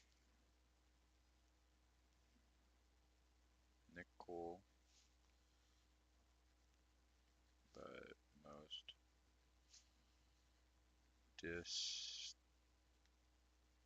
disturbing attacks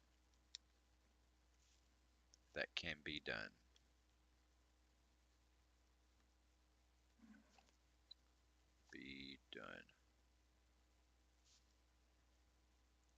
Social engineering. That was an easy word to learn.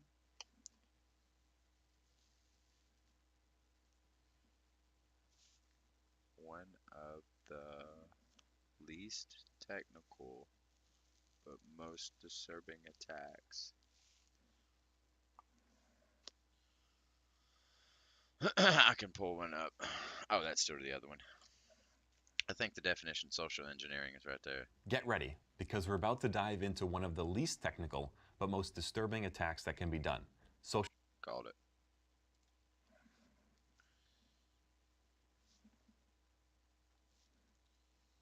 Social engineering.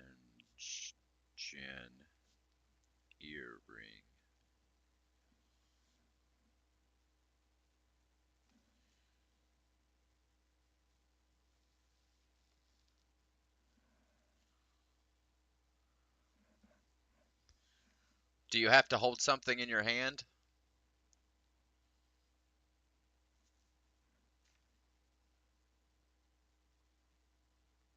Then it won't be accurate enough. You can get, I've got one, I know what you're talking about. It sends like currents through your feet and it tries to measure it. When I was using that one versus a in-body scan, which is more accurate, my fat percentage on my body was off by 3%, and my visceral was off by 1, which visceral is bad. Anything above a 6 is considered bad.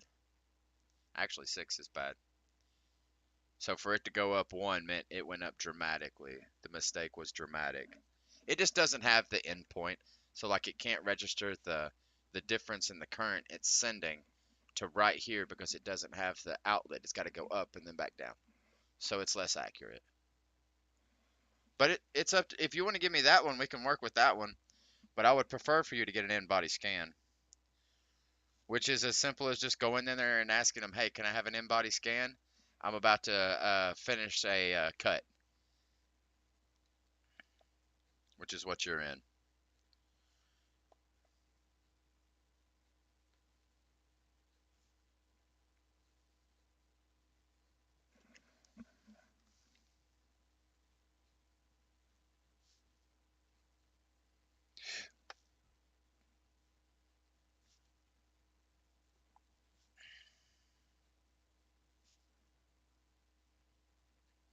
If it makes you feel better, I can go get one too.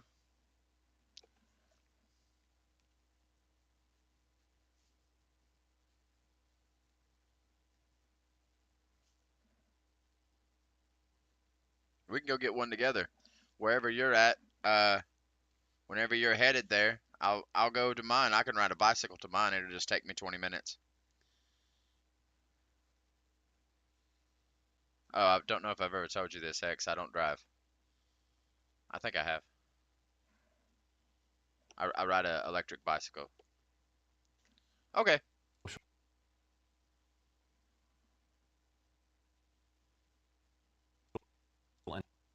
Engineering. Social engineering is an attack method that relies heavily on interactions with humans instead of computers. You can harden your defenses as much as you want. You can spend millions of dollars on state-of-the-art security infrastructure. But if Susan, the systems administrator, has all the access to your system and gets tricked into handing over her credentials, there's nothing you can do to stop it.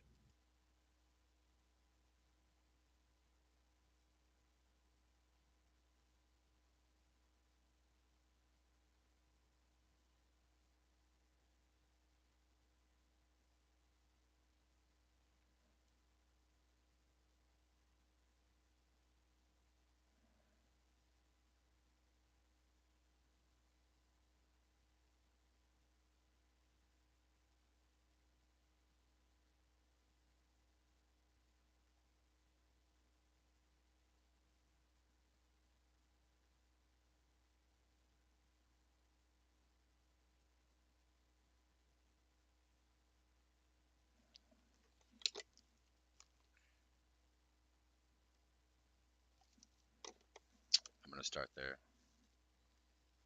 You can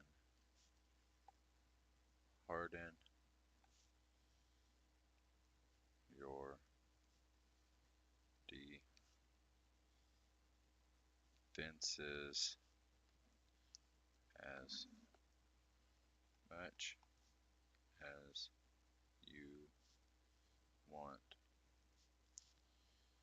but if Susan from HR, but if Susan from HR has all all the access to your system and gets tricked into and gets tricked into handing over handing over her credentials.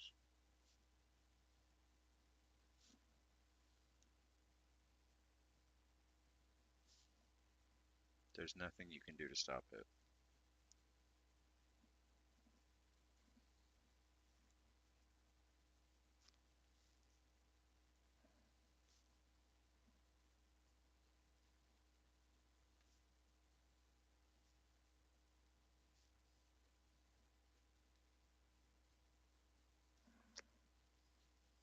So essentially what that tells me is don't share my password. Yeah, that's pretty easy.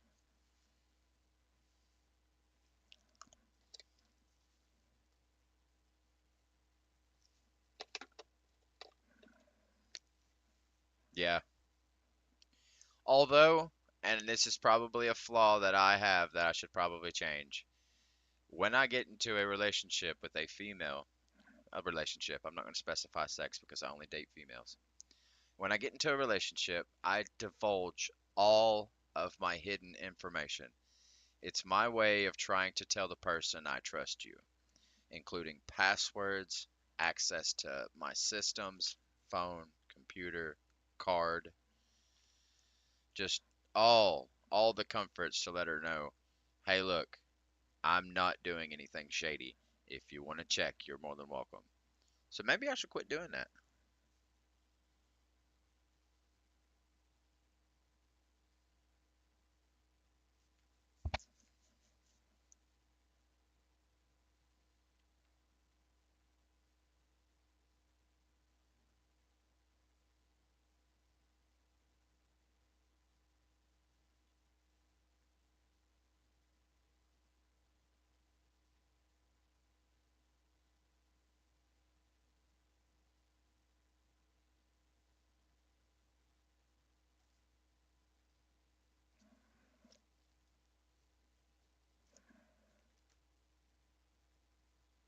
As we've learned from the greatest sci fi movies, humans will always be the weakest link. In life,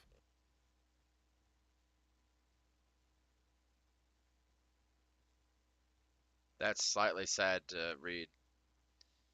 That means you didn't trust any of your partners, or you were doing things that meant you shouldn't be trusted. Because people that have trust mutually, uh, they divulge everything. Nothing's a secret. So that's a little sad. Yeah, no, I called that out. You don't trust. It was one or the other. Either you were being shady or you just simply don't trust. There's only two reasons for actions like that. I'm sorry you've had to live such a rough life.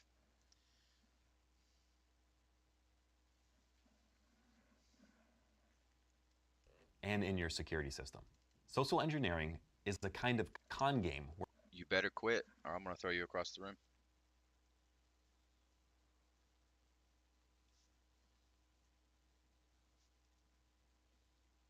Oh,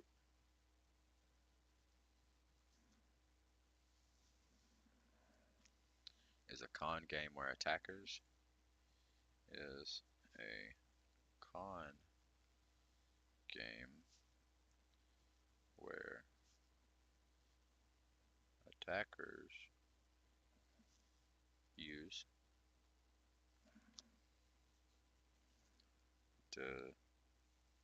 deceptive techniques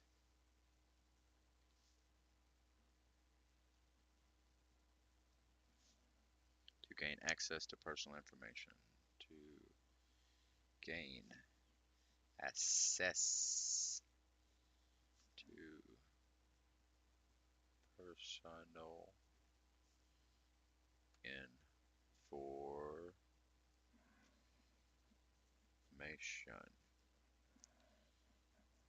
They then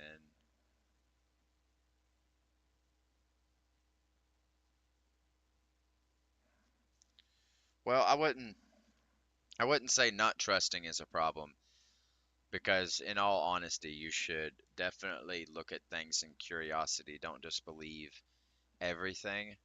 But in a relationship, nowadays especially, trust is a hard thing to get because there's so many shady people and shady actions, and people are just taught to be shady. Like I was watching I've went on a rant twice about the TV show Eric I watched on Netflix that debuted, and it took me till episode 5 to realize it's a programming series. And I don't mean computer programming. It's programming your brain. The entire series, while you're watching it, the bad things are deemed good and the good things are deemed bad. And it always follows up a bad with a good. And the good being something like the gay men got back together, and the bad being something like the child was still stuck down there in the place. But in all actuality, while the child was stuck in this place that he ran to, the dude that they're trying to portray as the bad guy in this whole series is actually the good guy. He's trying to make sure he's fed. He's trying to make sure he's okay. He's not cold. He's not sick. He doesn't need anything. He's not going to get harmed. He's making sure he's okay, but he's the bad guy. The good guys are these flaming detectives, or a single flaming detective, that's got so much trauma that he can't deal with his day-to-day life without exploding because of all the rage he has in him from all the things that's happened to him in the past through being gay. And then his partner dies. That's supposed to be a big emotional thing. His sexual partner. Now there's a big thing going on with that, and they make a whole scene where it's okay that he done that with his partner. And it's like the wife in it too. Episode 4 or 5 or something. She just comes clean. Yeah, I've been having sex with this man, and I'm pregnant with his baby. And the entire show moves towards he's just supposed to be okay with that. You've got a kid together, your kid's missing right now, and you're telling this man who you have the kid with that is missing right now, you're pregnant with another man's baby, you love him, it's not going to work, you just need to be okay with it if you want to part. How is that okay? And the one thing that really got me upset, and this is what really started me down the path of noticing this entire series is programming episodes, or just programming episodes, is when I didn't notice Eric was only around when the main actor was drunk or high. He's frantically searching through this apartment building for some alcohol or some coke or just some kind of drugs to get him messed up so he can figure out what he's about to do. And Eric's nowhere to be found. Eric is the imaginary monster that his child made up that he starts seeing to help him find his kid. Eric's nowhere to be found. He finally finds one bottle his wife forgot to throw away in the toilet, and as soon as he slams back a gulp and shuts the bathroom mirror, there's Eric. It clicked. He can only see him when he's messed up.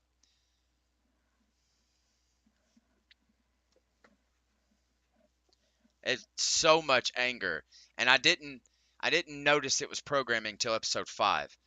Out of 6. Out of 6. I enjoyed it up until that point. Then I just got mad, dude.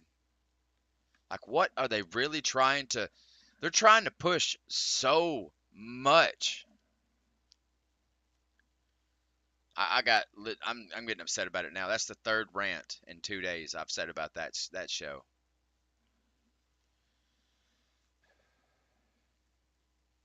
And what makes me the worst upset is the fact that Benedict Cumberbatch is the main actor.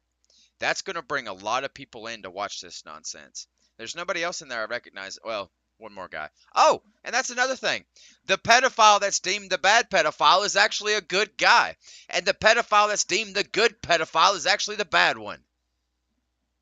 The one that was deemed the bad pedophile made a simple mistake when he was a young man and corrected his ways, and he's marked as the bad one. The other one that's actually bad, actually doing stuff, he was marked as the good guy. Yeah, that just reminded me. The other actor that you'll recognize is the bad pedophile that's marked as a good one. Like, there's no good pedophile, but there's an honest mistake in a young part of your life that, if addressed and corrected, is just that, an honest mistake. People get curious all the time, man. That's how gay even happens. You're not born gay. I don't care what they say. You're taught to be gay.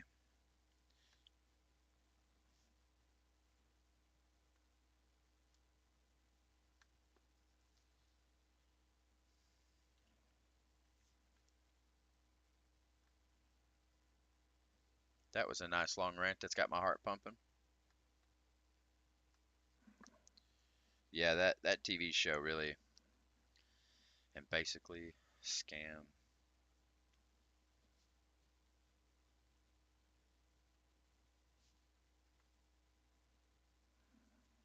a victim into doing that thing.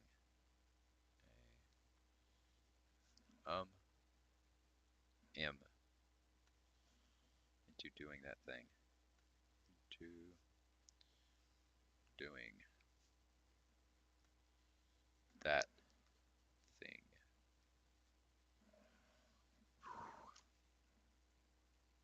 Yeah, it's very backwards.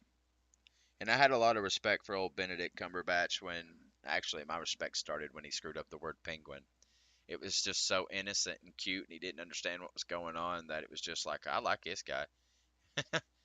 But not after that, man. You got a choice in your movies.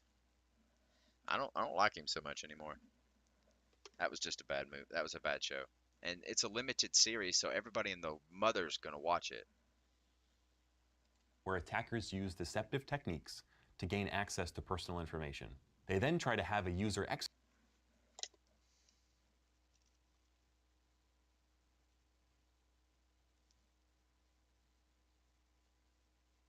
Yeah, it got me old blood pumping. It's already 4 o'clock. I've been ranting for 20 minutes.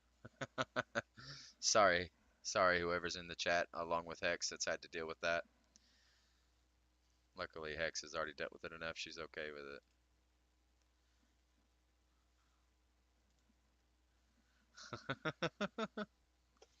A popular type of social engineering attack is execute something and basically scam a victim into doing that thing. A popular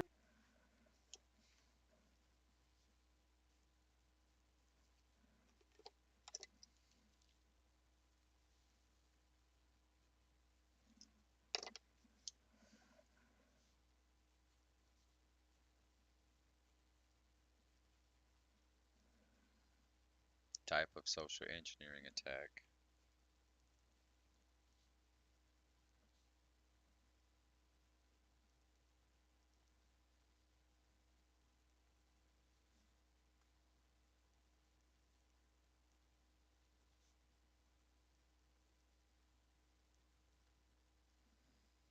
My balls itch. Should I scratch them? Probably not on camera, right?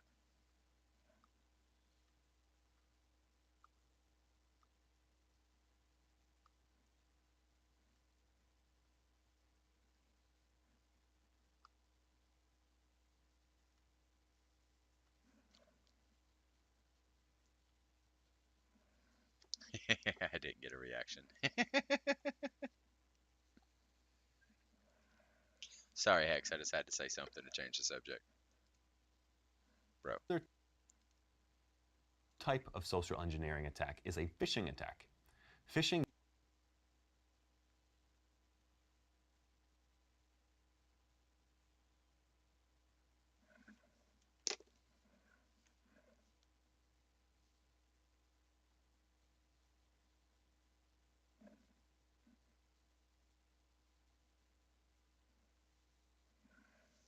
No worries. All right. Usually occurs when a malicious email occurs when a malicious email, wait a minute, is sent to a victim disguised. I'm gonna need to see it.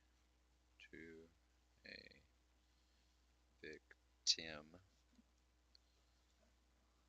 disguised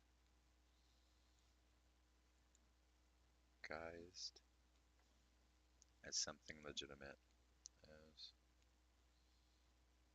something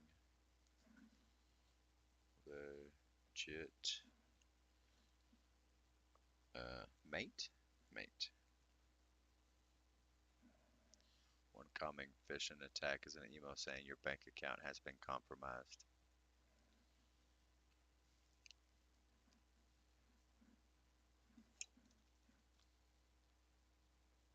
I think we already went over this. It was the phishing attack was called the love bug.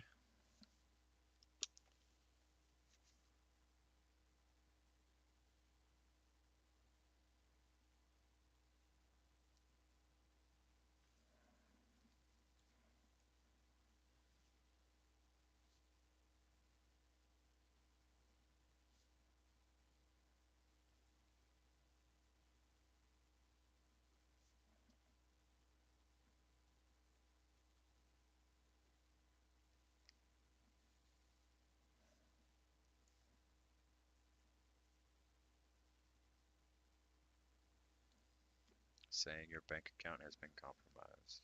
Saying your bank account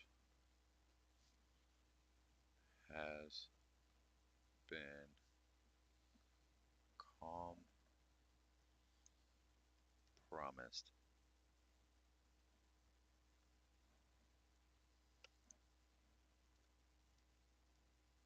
It then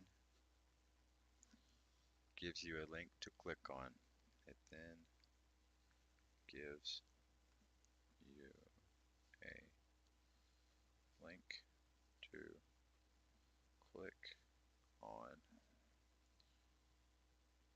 to reset your password. To reset your password. Set your password. When you go to the link, it looks like your bank's web, but it's actually yours.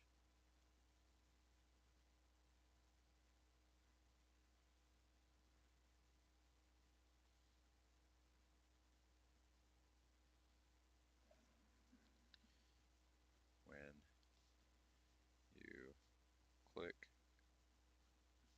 the link, it takes you to a fake version of the website for you to enter in your, where did I see credentials?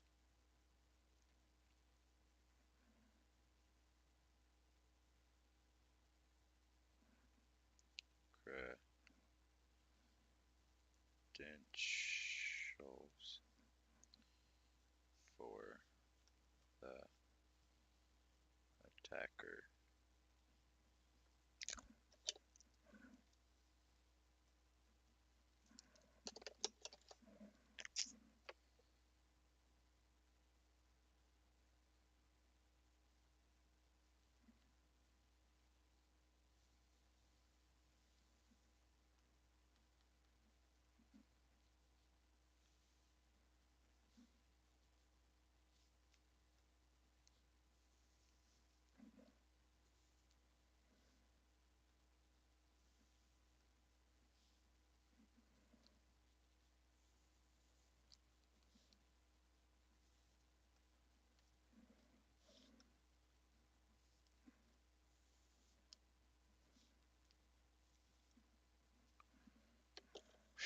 I know it was rounding up. It's already 4. Yeah, I remembered that. I forgot what we were talking about. And that was 4 minutes ago. All right, I'm gonna be right back. I gotta pee again. I didn't realize it was already rounding up to 4. Give me just a few minutes, and we'll be back to knock this out. A lot more writing to do. All right, I'll be right back.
I changed my mind. I grabbed an egg at 4:30. I'm gonna eat this.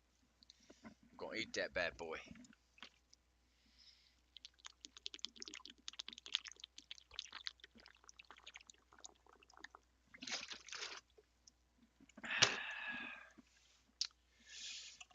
Let's get a dip in. I think I'm gonna put one up top.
Give me a second. I gotta reply to Tiffany.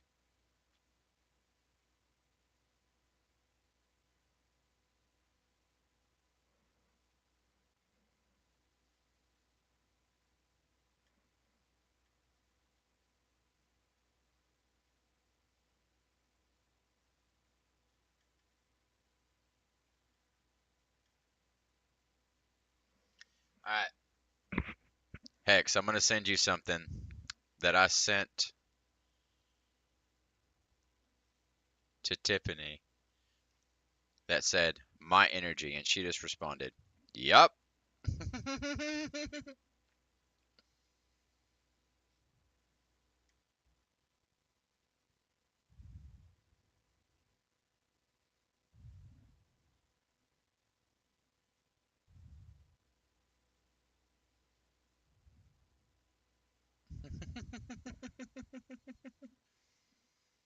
All right, let's get back at this.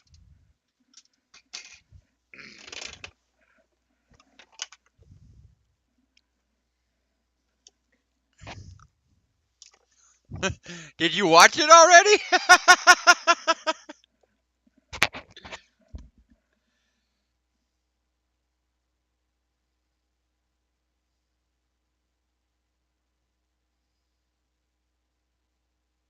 Wow. my energy. Except in that one, I'm the girl. Usually occurs when a malicious email is sent to a victim disguised as something legitimate. One common phishing attack is an email saying your bank account has been compromised. It then gives you a link to click on to reset your password. When you go to the link, it looks like your bank's website, but it's actually a fake website. So you're tricked into entering your current password and credentials in order to reset your current password. Another variation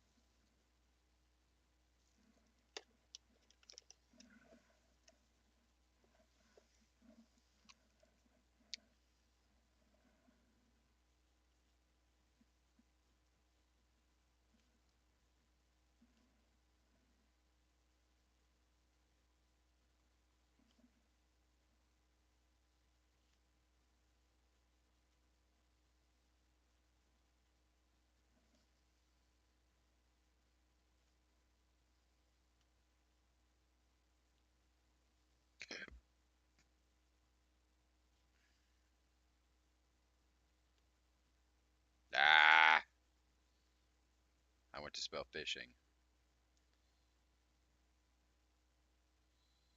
That is not how you spell fishing in this context.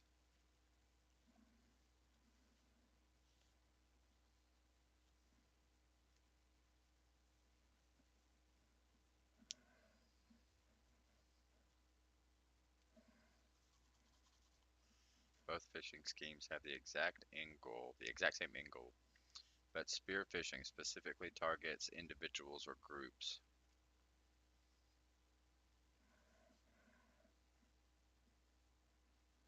Okay, have fun.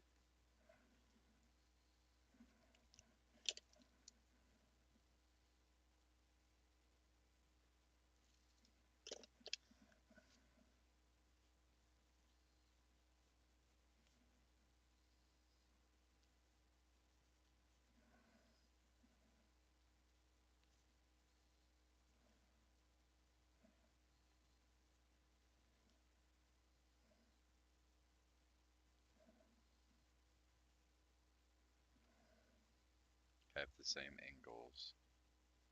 Have the same end goals.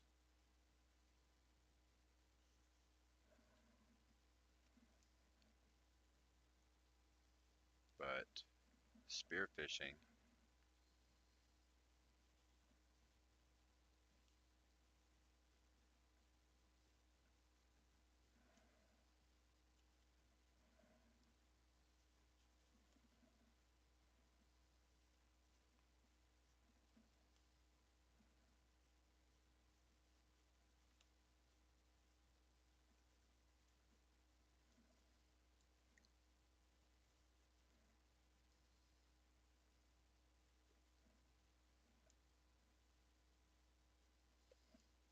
variation of phishing is spear phishing. Both phishing schemes have the same end goals, but spear phishing specifically targets individual or group. The fake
or the names of friends or family.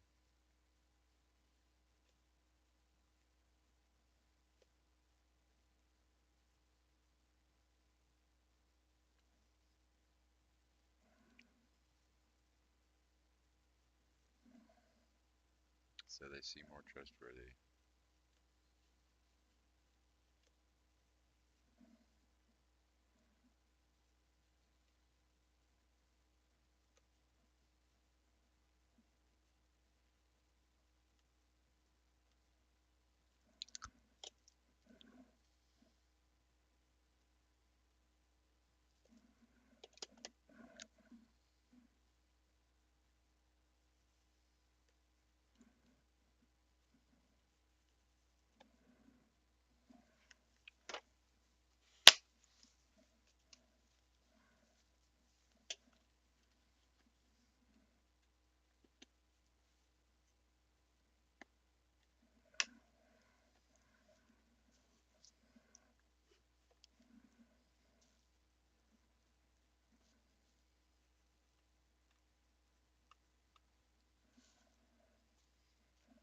Fake emails may contain some personal information, like your name or the names of friends or family, so they seem more trustworthy. Another popular social engineering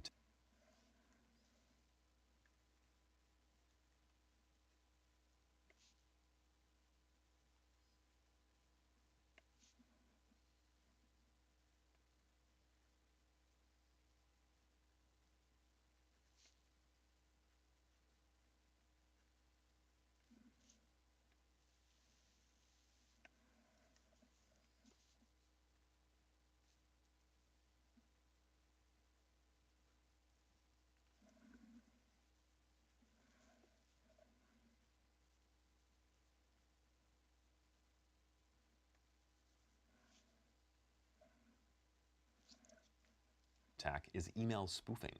Spoofing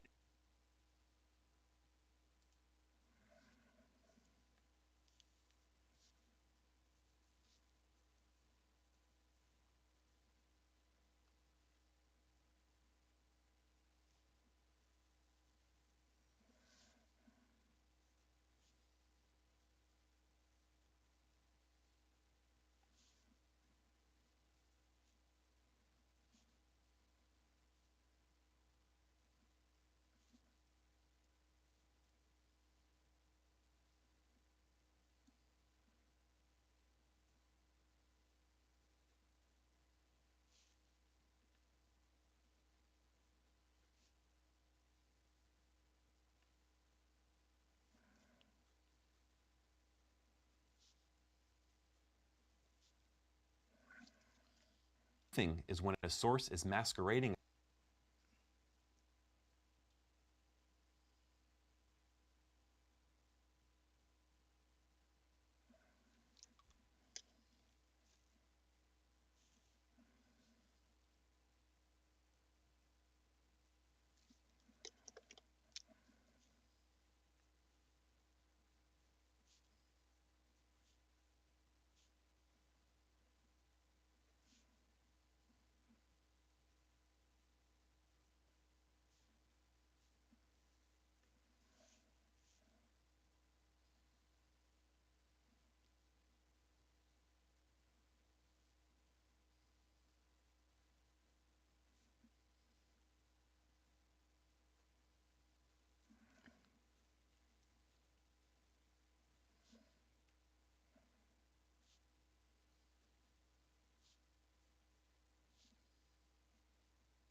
An email with a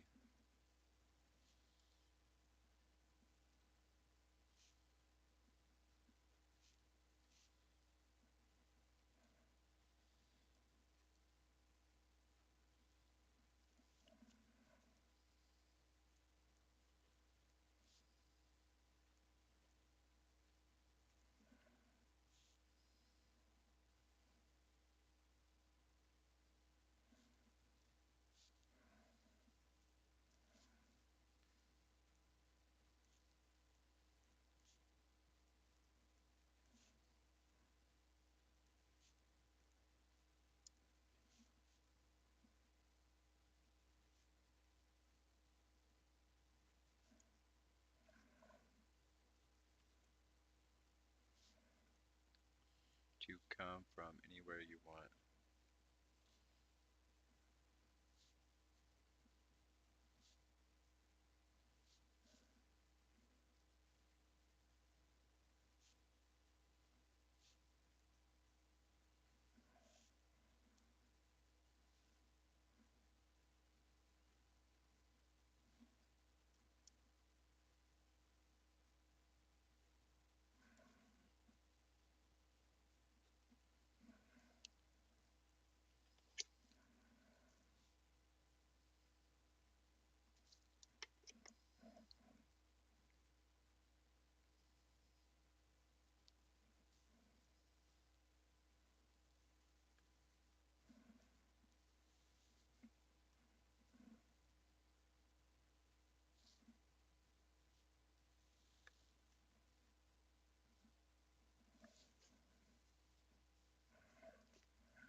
Okay, Hex. Sorry, I didn't realize it took me 10 minutes to see your response. I really should put this like up here somewhere. Around as something else. Think of an email spoof. This is what happens when you receive an email with a misleading sender address. You can send an email and have it appear to come from anywhere you want, whether it exists or not. Imagine if you opened an email you thought was from your friend Brian. Brian's real email address is in the from part, and the email says that you have to check out this funny link. Well, you know Brian, he's pretty awesome and he always sends super funny emails, so you click on the link. Suddenly, you have malware installed, and you're probably not feeling so awesome about Brian right now. Not all social engineering occurs digitally. In fact, one attack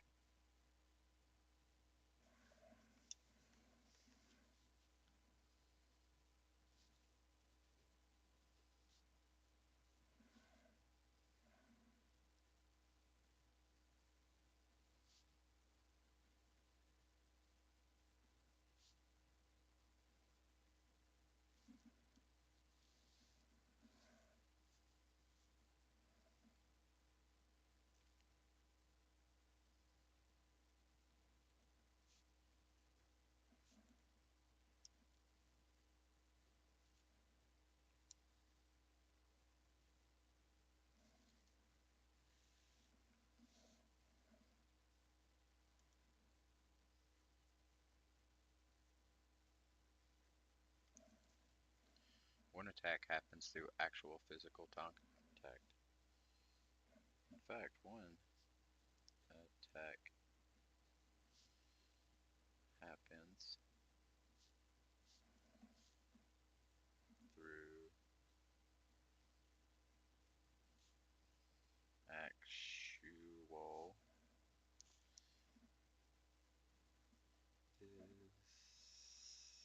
physical contact.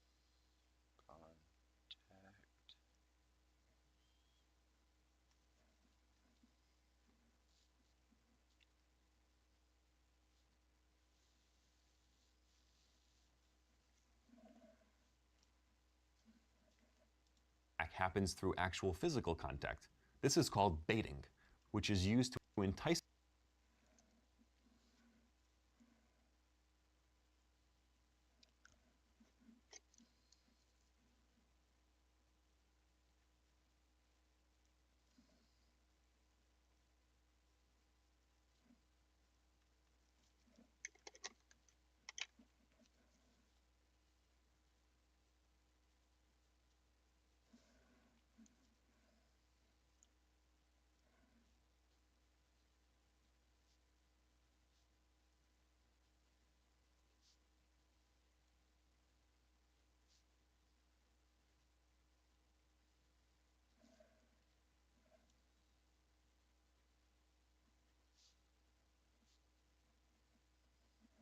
Which is used to entice the victim to do something. The victim to do something.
attacker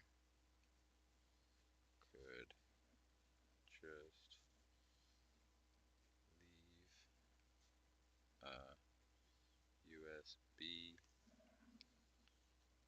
drive somewhere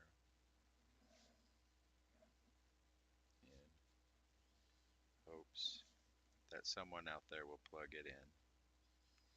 That someone out there will plug it into their machine to see what's on it.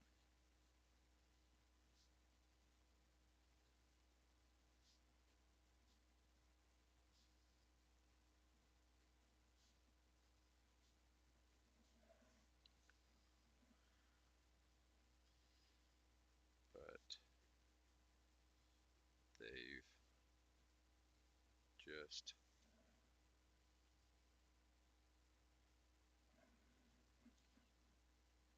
installed malware on their machine without even knowing it. On their machine without even knowing it.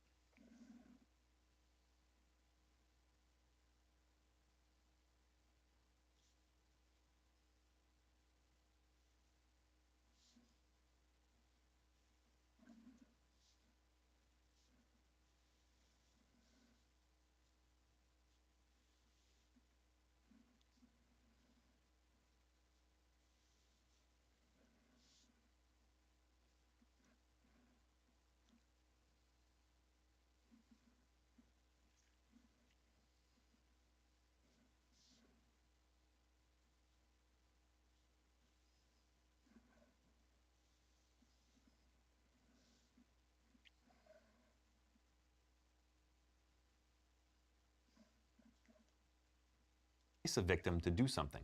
For example, an attacker could just leave a USB drive somewhere in hopes that someone out there will plug it into their machine to see what's on it. But they've just installed malware on their machine without even knowing it. Another popular attack that can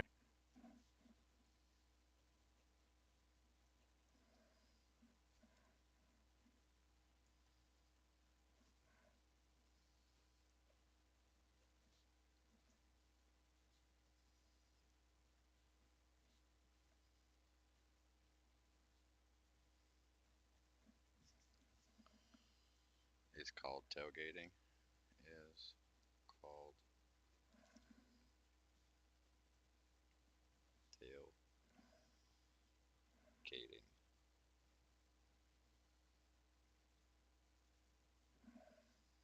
Which is essentially gaining access.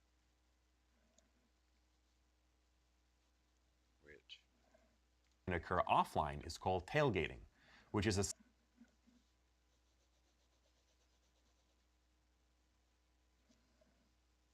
I kind of figured.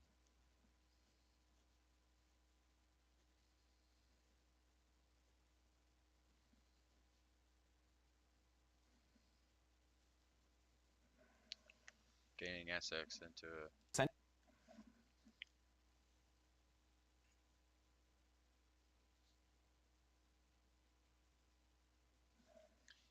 restricted area, into a, that's a E, restricted area or building by following a real employee in, by following a real employee in.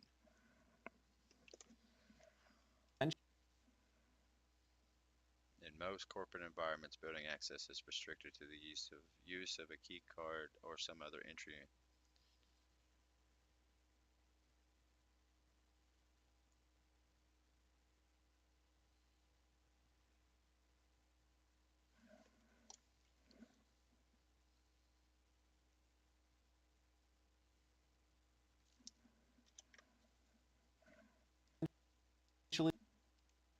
gaining access into a restricted area or building by following a real employee in.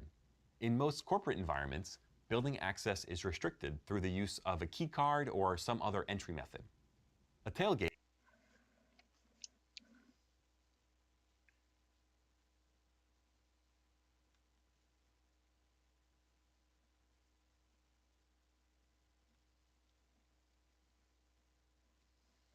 A tailgater could use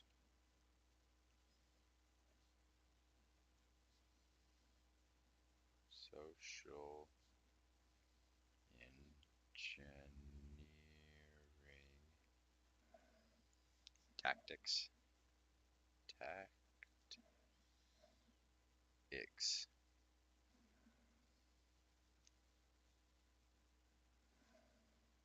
To trick an employee into thinking. To trick an employee into thinking that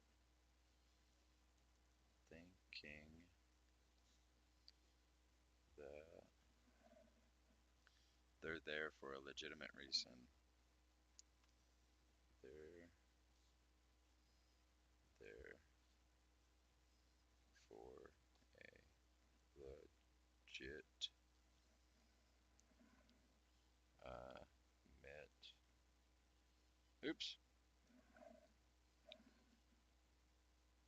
reason.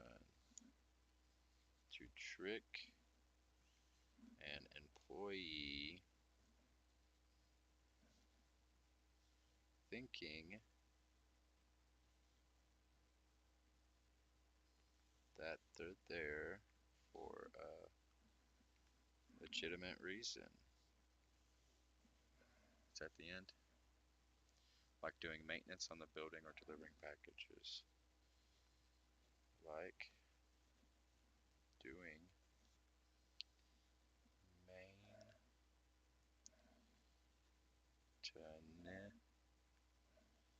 maintenance. Like doing maintenance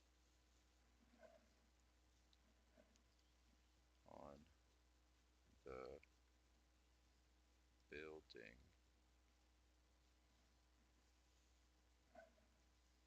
Or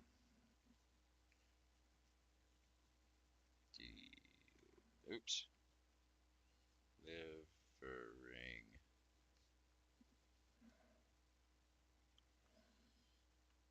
packages.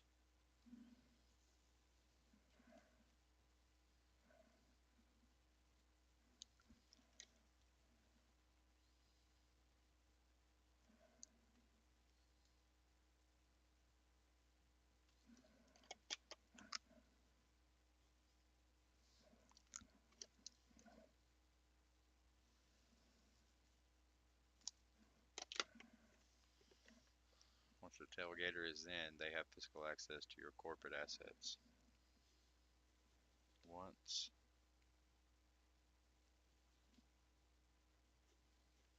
the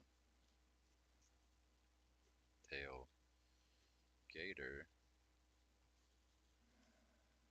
is in, they have physical access. They have physical access to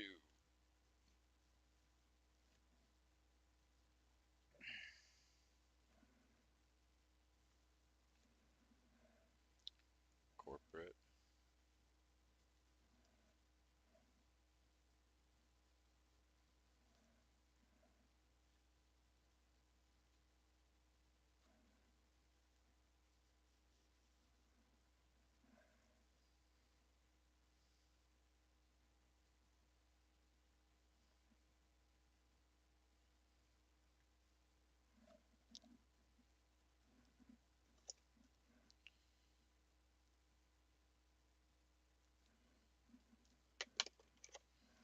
J-Bus.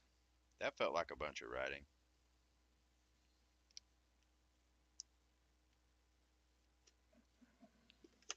right. I don't know if Hex is still here, but just in case I got some people in here, I'm going to let you guys know I'm going to have to take a bathroom break a little early. It says I don't have her in here, but I'm going to have to take a bathroom break just a smidging early.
All right, I'm going to go pee real quick, crack open my egg and eat it, and then we're going to take these tests.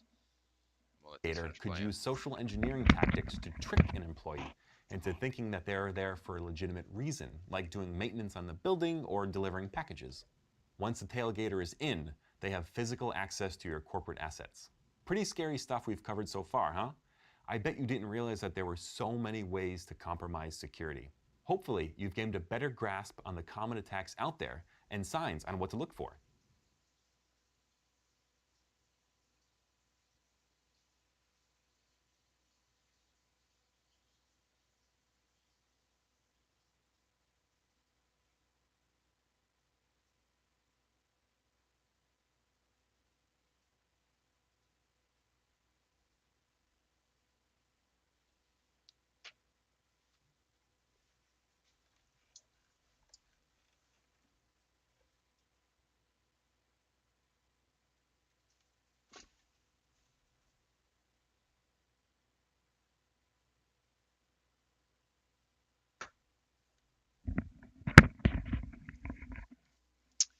Deceptive attacks. Previously, you learned about the dangers of socially engineered deceptive attacks. In this reading, you'll review this topic and learn about a few more types of socially engineered deceptive attacks.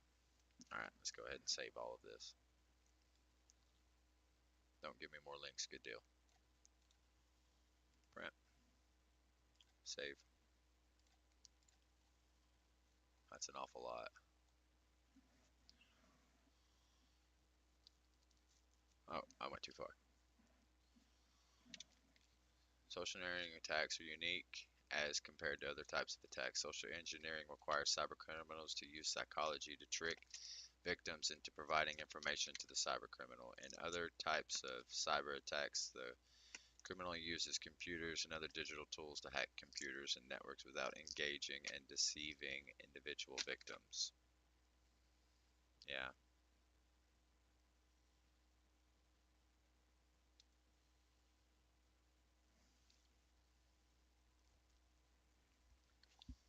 Cybercriminals may use deceptive attacks to disguise their identities, intents, and motives.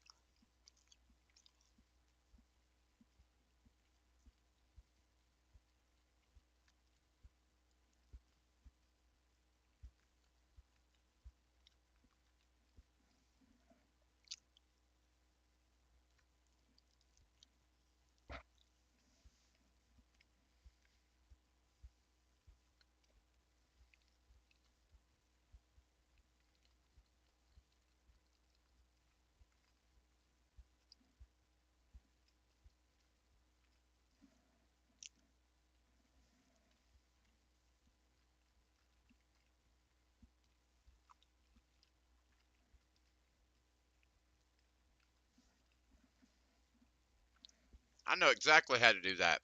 Don't trust anybody. It's real easy. Hell, it's even on my leg. DTA stands for don't trust anybody. Nobody's your friend. Nobody. Everybody pretends to be your friend. Nobody's actually your friend. And that's the sad world we live in.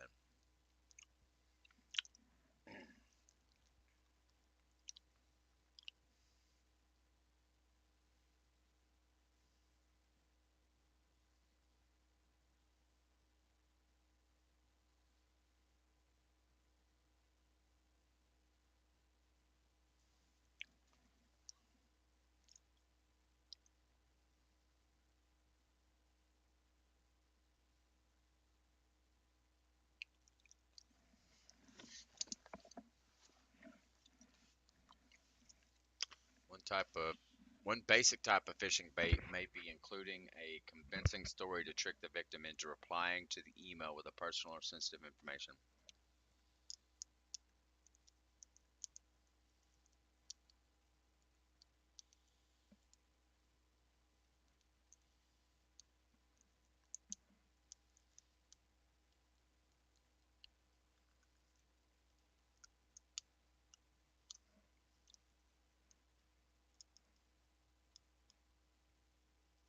Welcome back, X.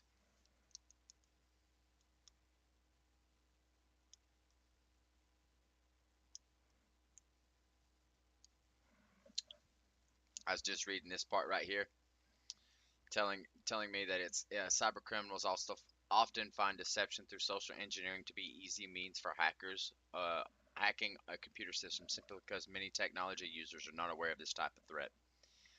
Bull. Bro, I have been messing with scam callers for years.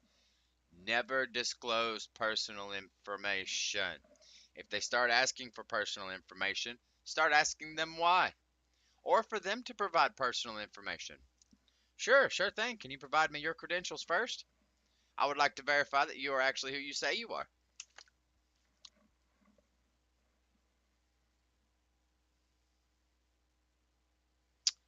I've been tricked into phishing before. There's been a couple computers that have got me, or a couple emails that have got me. I don't know what they got, but I've been tricked before.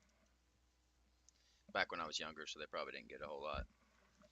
I got too paranoid when I got older, bro. I don't click nothing. You send me a link, if you're not somebody I trust, I'm not clicking that link.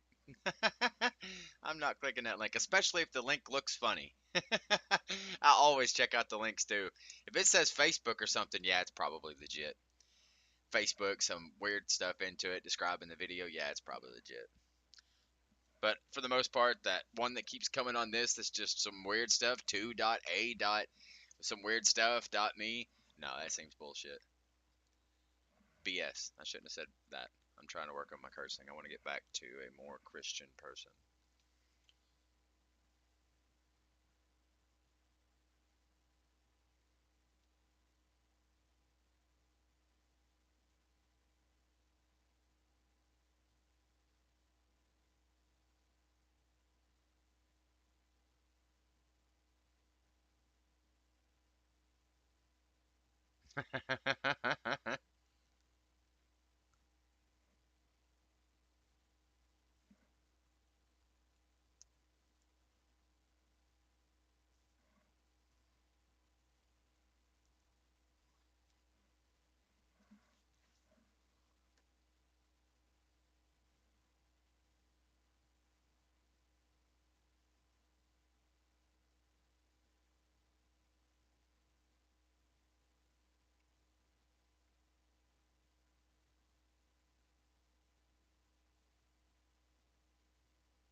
Okay.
Nah.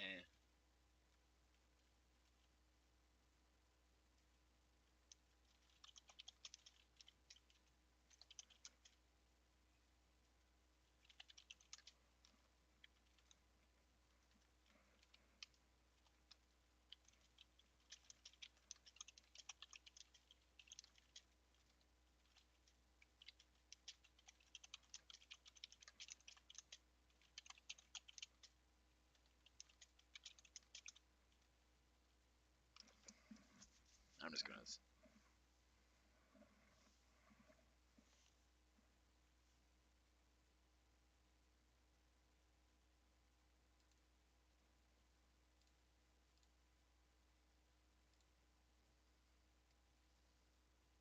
It's time for the hard part, Hex. It's time to take tests and move on. Oh yeah. No. Course 5, Module 1.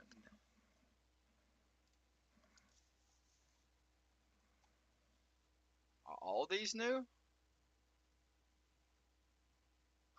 All these are new. Neat.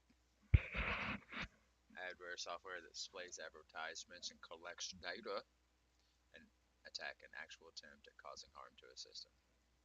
availability means that the information we have is readily accessible to those people that should have it.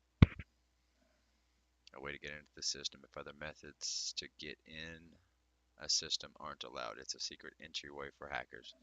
I actually kind of already knew what a backdoor was because I used to, back when I first came to Smyrna and I immediately spun out 6 months later. I spun out because I went to Nashville to pick up some meth. And when I picked up the meth, it was from a hooker that used to live in Crossville, but had moved to Nashville, and we were able to meet up. And whenever I picked it up, first off, I only spent $40, and I got like 2 grams of dope. Second off, she asked me if I wanted more, I could just drive her around. So for the next 7 days, I drove this slut around while she was pimping herself out. It was quite interesting. But the moral of that story is we used to use Backdoor. It was a website, backdoor.com, or might be .net, but it was how she advertised herself was on the Backdoor website. And surprisingly, the majority of her clientele were Spanish and black, or brown and black. So like nobody was trying to get laid on there that was just like my skin color.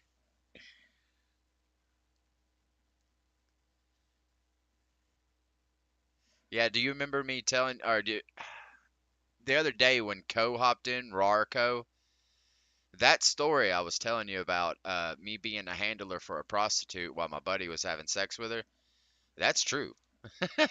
For about a week, he smashed her every time she asked, and she allowed us to make half of what she was making. Which, if she got 60, I got 30 for just driving her around and being her protection. If something went down, we just had to get out and come collect her. It wasn't normally that bad.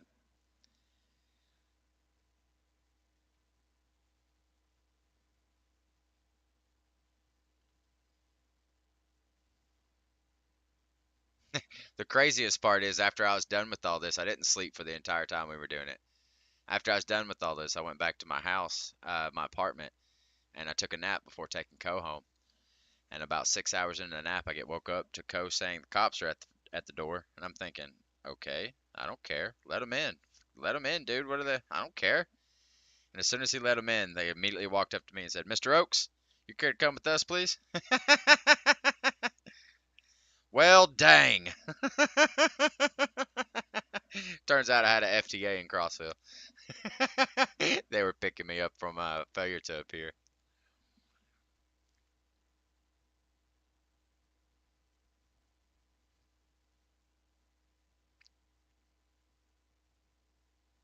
Yeah, I'm not even sure how Co got home that day.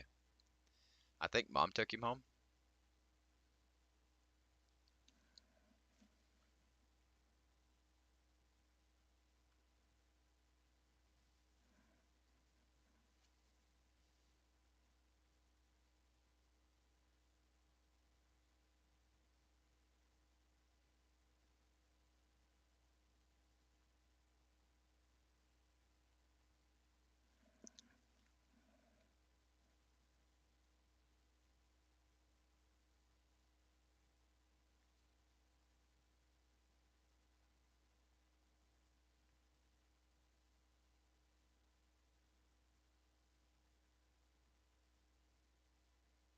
I say we try it. Oh, I forgot to say, yes, I've seen this. We're almost there. Hold on. Or is it just that?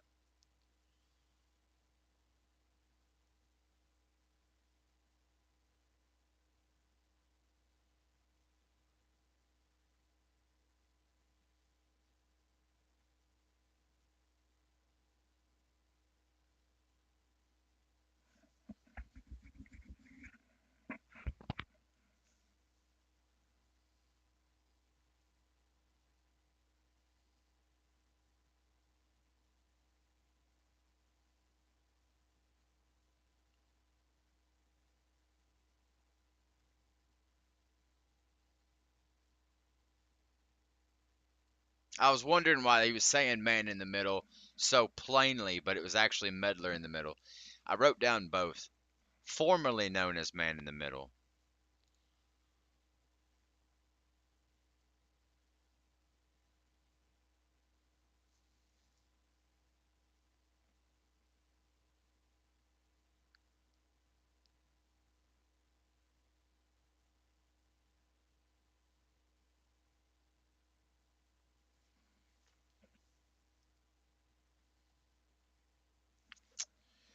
type of attack that. Oh, shoot! I just broke my table. I went to get up and I pushed down and the whole top of it came up.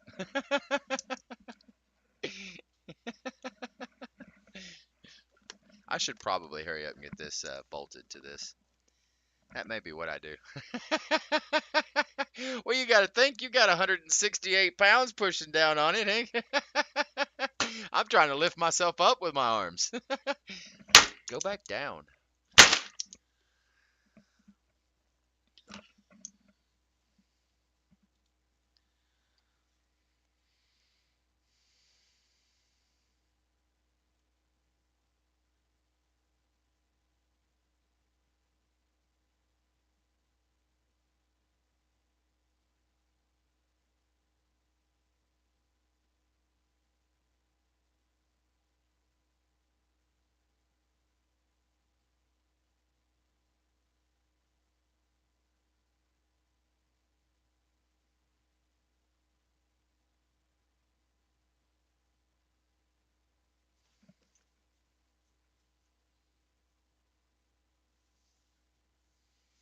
I'm glad it's almost 5. I might have to pee before we take these tests.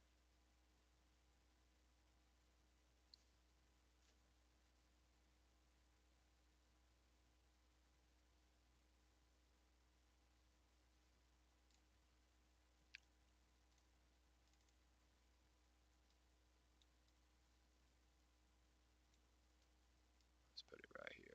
It's not in the way. Let's expand this a little bit.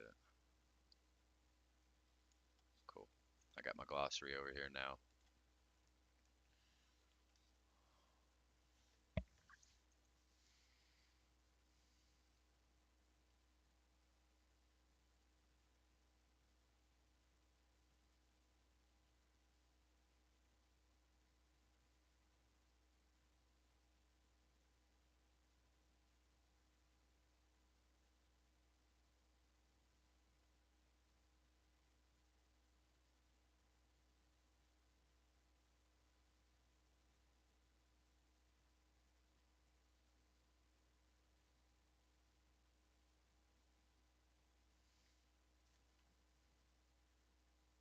I don't remember reading viruses.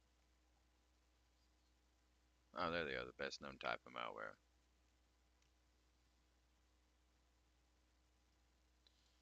Alright, I'll be right back, Hex. I'm going to go pee and get ready for this test. We got 2 of them we got to knock out back to back, but it'll put me getting done just in time. I'm supposed to be done by 5 today. Tiffany's coming home again. Alright, I'll be right back. Ah.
I don't know if using a strong password works for that.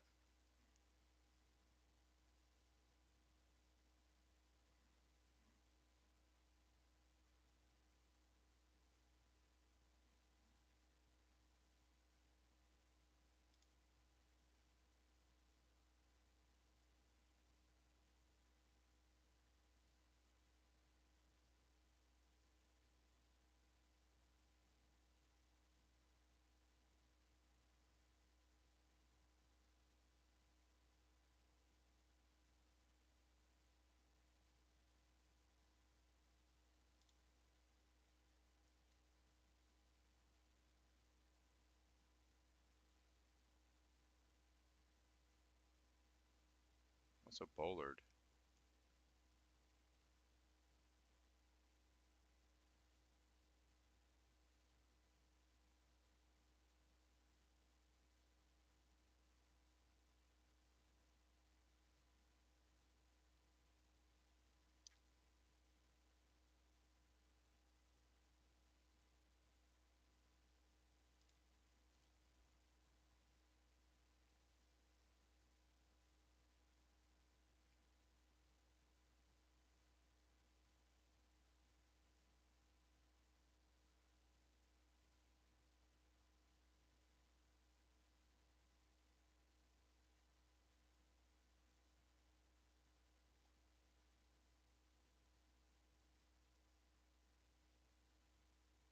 I'll have to look that one up. Cross-site scripting. Me and Stiggy was just talking about it too. Deceptive attacks. It's not spoofing. Cross-site, a type of injection attack where the attackers can insert malicious code and target the users of the service.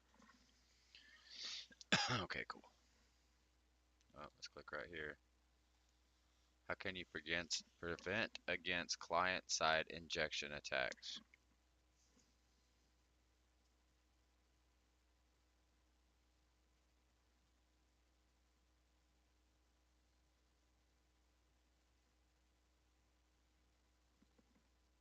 I don't remember writing that down.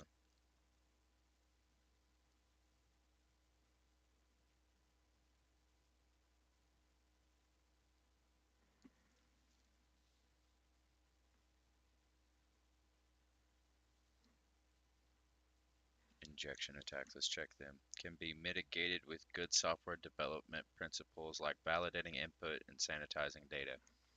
That one's right. An attacker uses software that continuously tries. That one's right. Which of these are devices that let any employee enter buildings and restricted areas and access secured computer systems at any time, day or night? What's a bollard?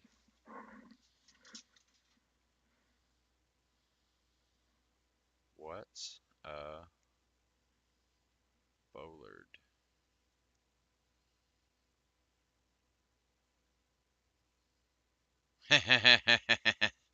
It's the concrete structure.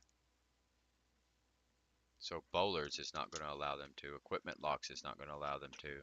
Lockout, tag out. Only one person has a key. Door locks, when the place is closed, they won't be able to gain access. But badge readers work. I can gain access to anywhere that my badge works on a badge reader, no matter day or night. That one's right. That one's right. Go to next item. Which of the following is an example of the CIA Trinidad confidentiality principle in action?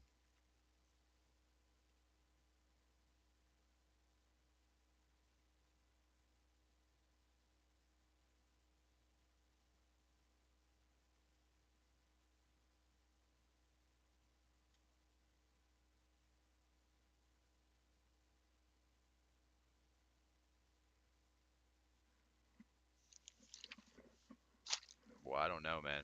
This one screwed me up last time.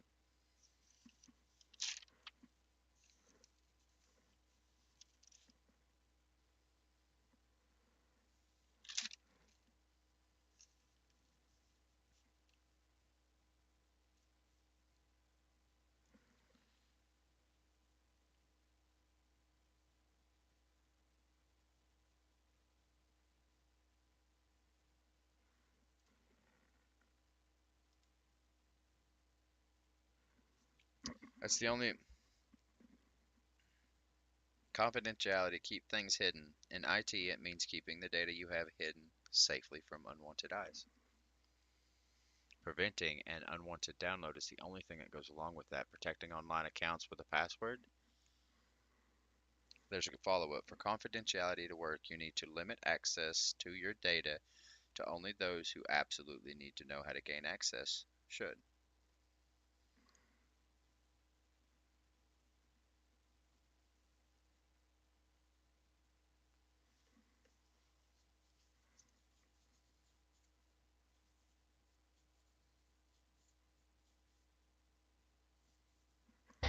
Protecting online accounts with a password. I think it's that one. In information security, what is a vulnerability?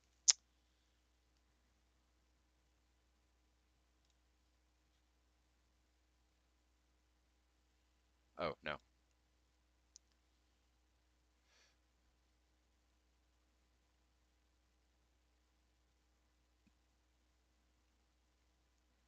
What kind of malware can block access to data and decrease the availability of security by holding the system hostage?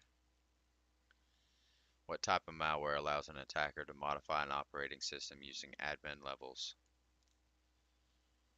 Wait, is rootkit? Yeah, none of those are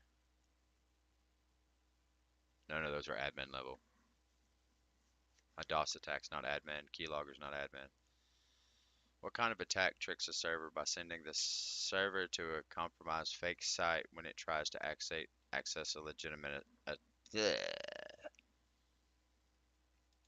DNS cache poisoning?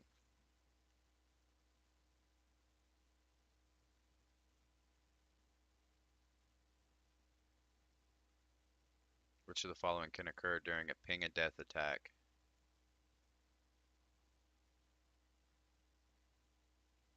A buffer overflow,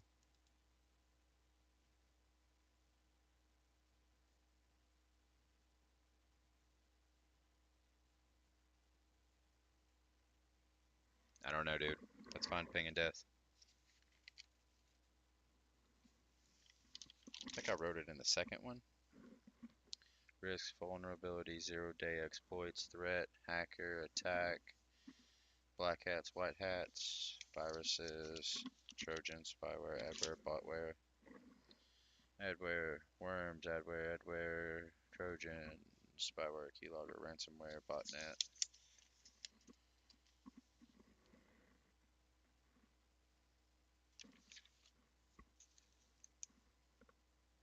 Logic bomb, network attack, man in the middle, DNS, cache poisoning, tricking a DNS server into accepting a fake DNS record that wants you to compromise DNS server. Good.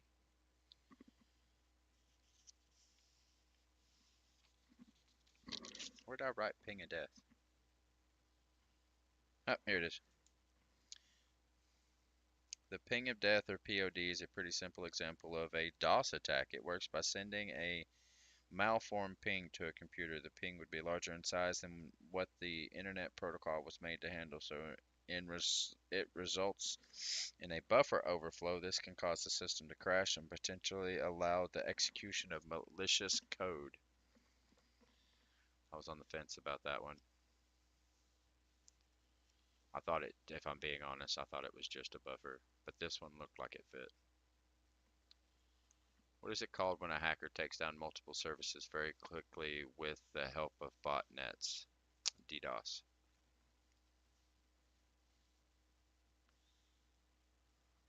What type of attack involves injecting malicious code into a website to hijack a session cookie? SQL. Or no, cross-site scripting.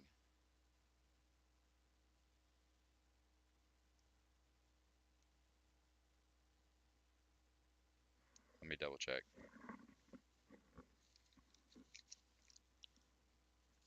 Is it this way? Yep. A type of injection attack where the attacker can insert malicious code and target the user of the service.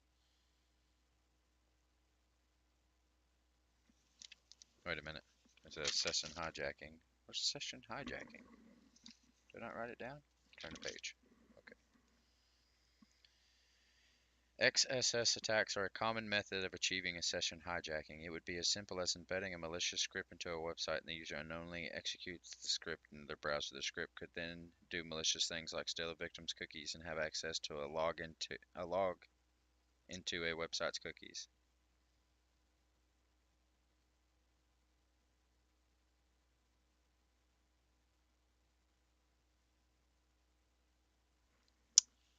What type of attack invokes injecting malicious code into a website to hijack a session cookie? That's the cross site. What kind of attack keeps trying different combination of characters and letters until it gets a password access to the system? Brute force. An attacker leaves a flash drive loaded with baiting.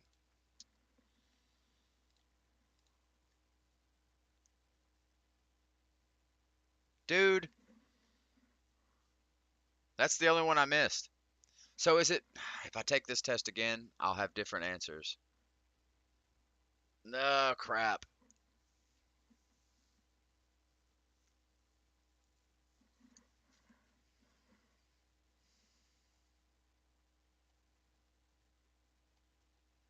Let's try it again. This one got me last time, dude. I don't think I understand the triad. I just don't think I got it, man. It's pretty simple: confidentiality, integrity, and access. It makes sense. Be discreet. Uh, stick to your morals, and allow access to your stuff. Where did I write the triad at? I've screwed it up somehow, and I just haven't learned it.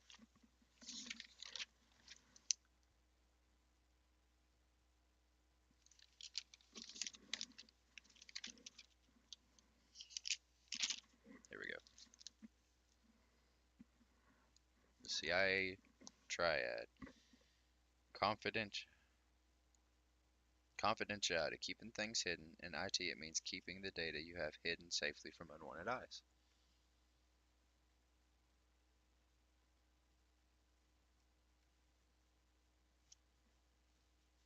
Whatever. Let's take it another time. Let's see if I can do any better.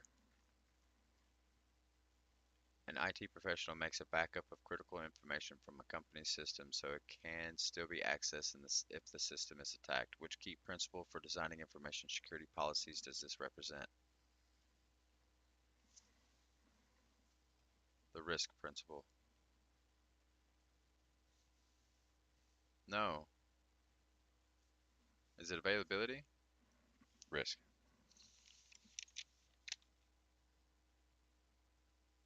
It's availability. It's availability.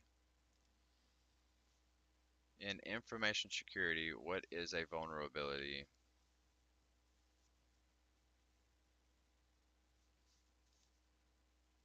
What's the difference between a virus and a worm? They both replicate.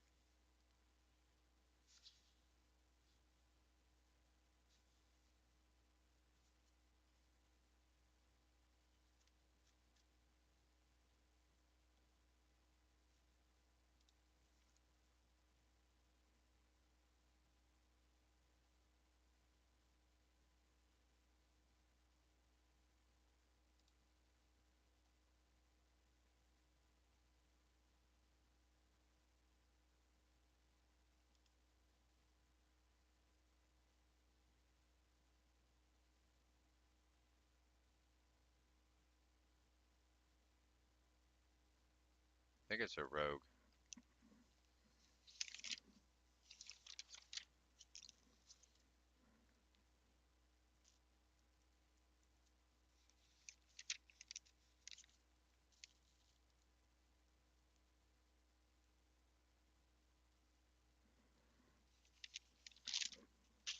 Botnet, ransomware, Trojan, adware, spyware.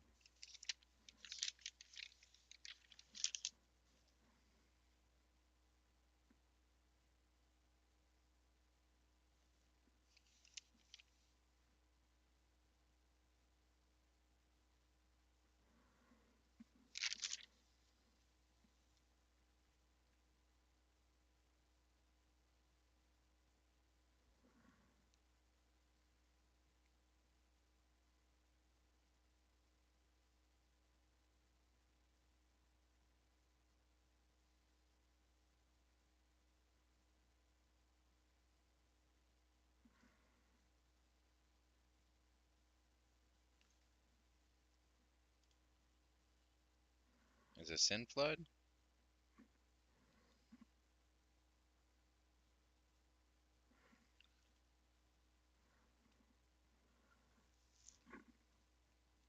I think it's a send flood. Which of the following attacks may send packets to a system to crash it or prevent services from being available?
We got ping and death. Attack sends many packets to a system to crash it or to prevent services. It's a DOS attack.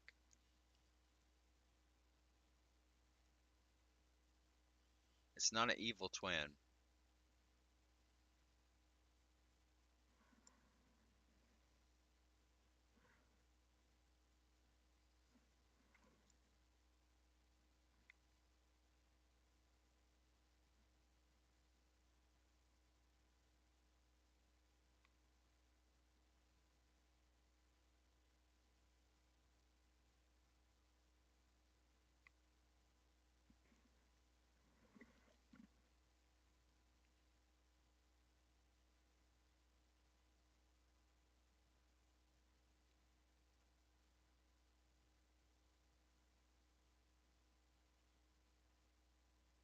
I think it's ping flood.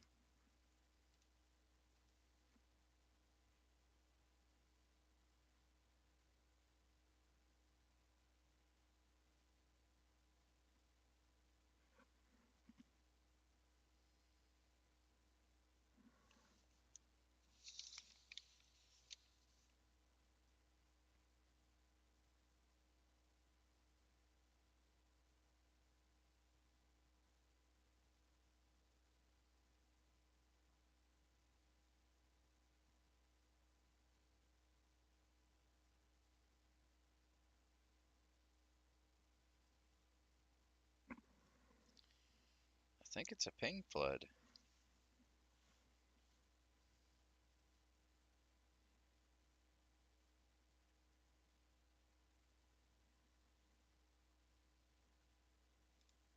I think it's SQL.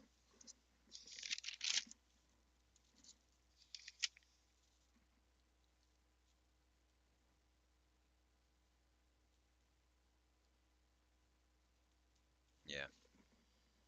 Which of the following best helps you strengthen your password?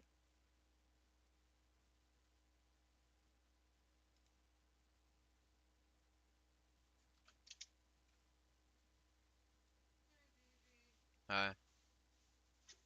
Phishing, spoofing, and tailgating are all examples of social engineering.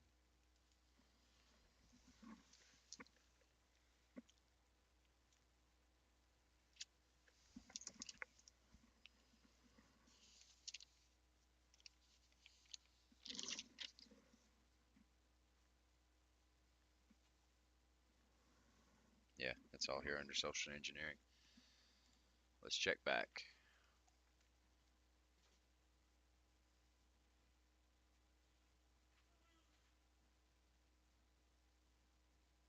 I don't think that's the difference between viruses and worms, guys.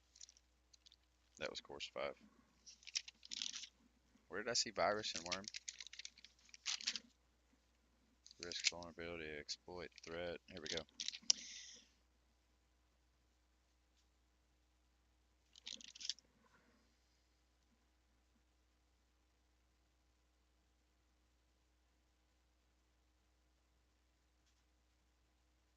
No, that one's right. What type of malware allows an attacker to modify and operate system? That one's right. What kind of attack tricks a server? But that one's right. Which one of the following is a type of DOS attack? Network attacks. It's under denial of service. I don't see brute force under here. The only one I see in here is SYN flood. This one I'm a little on the fence about. I don't know if it's a ping of death or a ping flood. Because I didn't finish writing it out.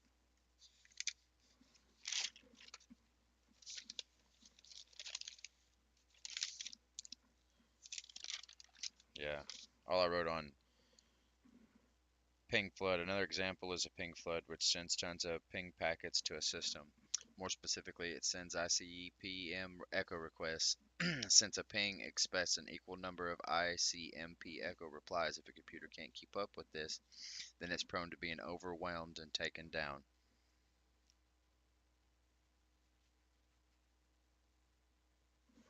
I think that's what it is. This one's right. That one's right. That one's right. What? Dude, I swear to God, was it? It did say select all that applied. It was ping of death too. I'm taking it. I'm taking it. Whatever. Select all that. That's quite a few times that's gotten me. Okay. Nope.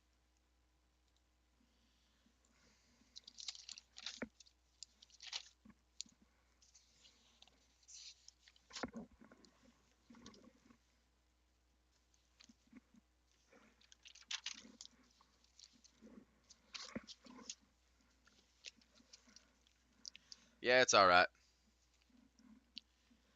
I'm not too stressed about it. One accidental not selection of the answers as opposed to one straight up missed answer is a lot better. It makes me look like I at least kind of understood when I didn't. I thought they were both the same to begin with. I sat there and was torn between them to begin with.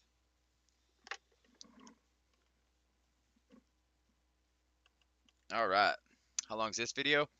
I am not doing 7 minutes. What the heck? Well, this one's going to be long. 747 practice. That one's not too bad. That one's not too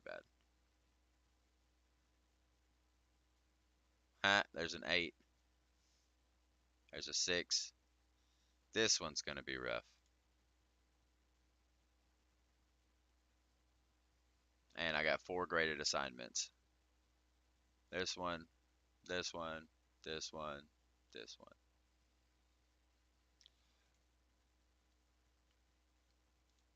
Oh, I'm glad I'm getting started on it a little early. I'll spend a little bit of time in on this one. When you were little, did Stop. What do with my pens?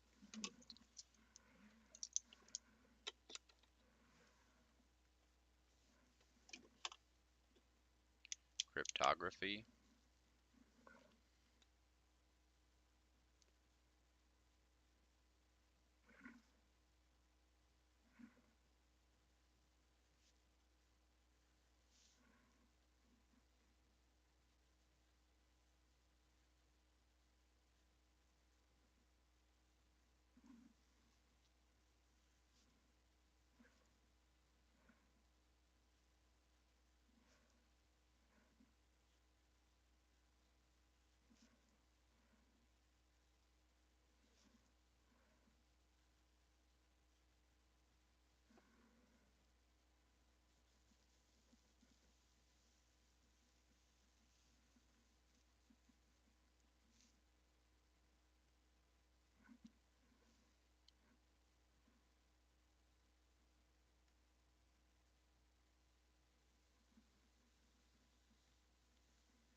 All right.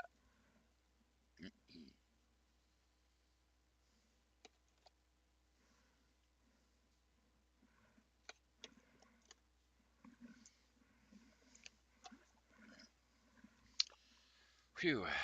Well, let's start this big long one.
Did you and your siblings ever communicate in a secret language around your parents?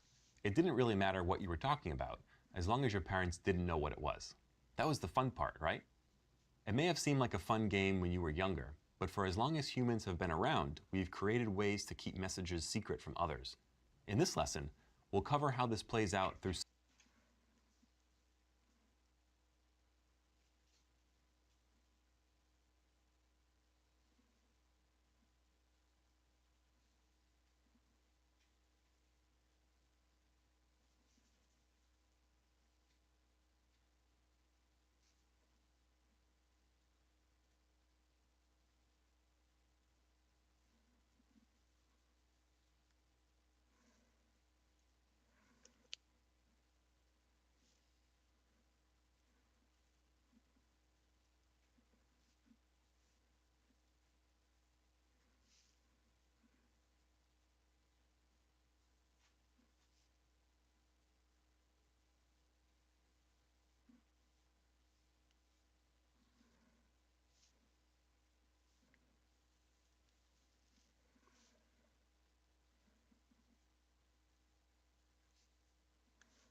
And learn how to choose the most. And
any given scenario. In any given scenario.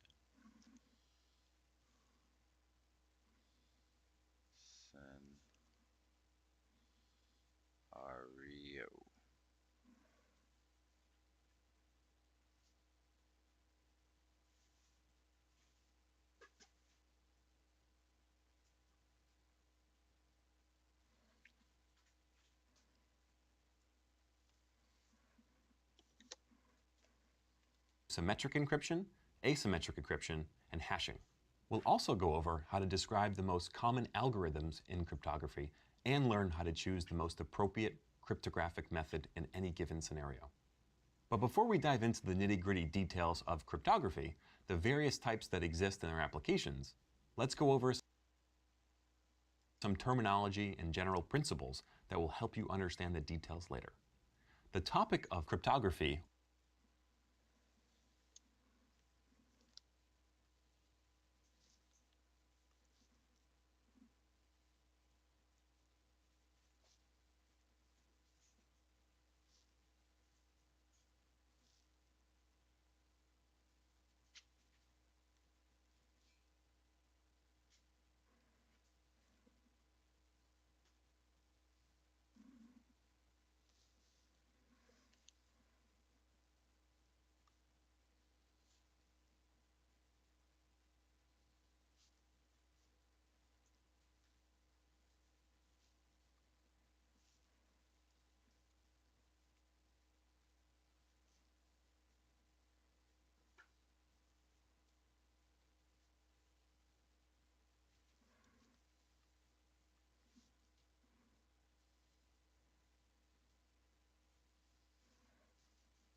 or hiding messages from potential enemies, has been around for thousands of years. It's evolved tremendously with the advent of modern technology, computers, and telecommunications. Next definition. Called it. Encryption is the act. You pop popcorn, huh? It's gonna be a long night. Buckle up.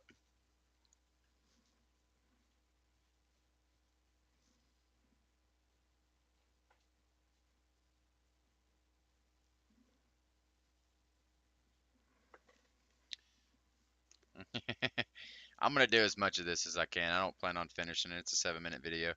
It'd take me like 4 hours to do it. The act. Well, let's put it this way. Totality, I've done 7 minutes worth of videos today. Actually 8. And I'm sitting at 3 hours and 57 minutes with lunch breaks and bathroom breaks all at the same time. So it'd take me right about 4 hours, maybe 3.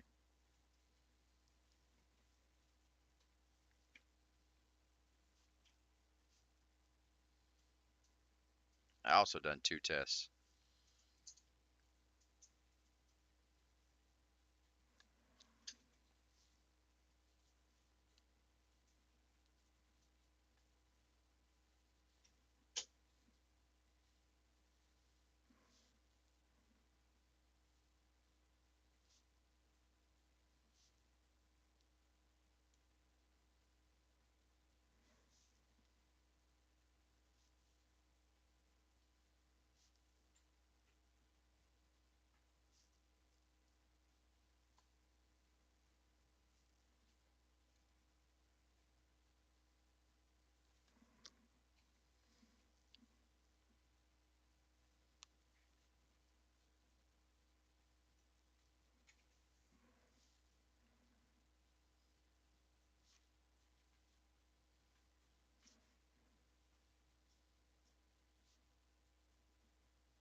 act of taking a message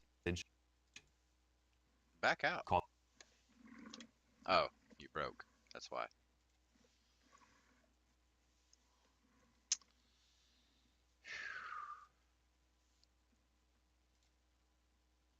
potential enemies has been around for thousands of years. It's evolved tremendously with the advent of modern technology, computers, and telecommunications. Encryption is the act of taking a message called plaintext and applying an operation to it called a cipher so that you receive a garbled, unreadable message as the output called ciphertext. The reverse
It back into the readable plain text.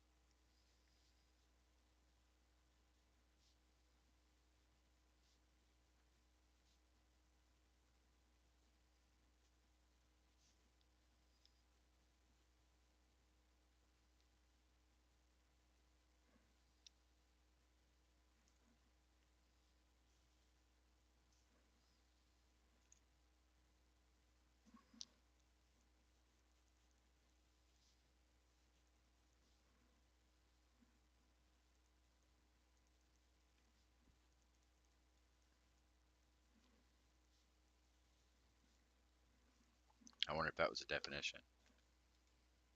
Man, quit.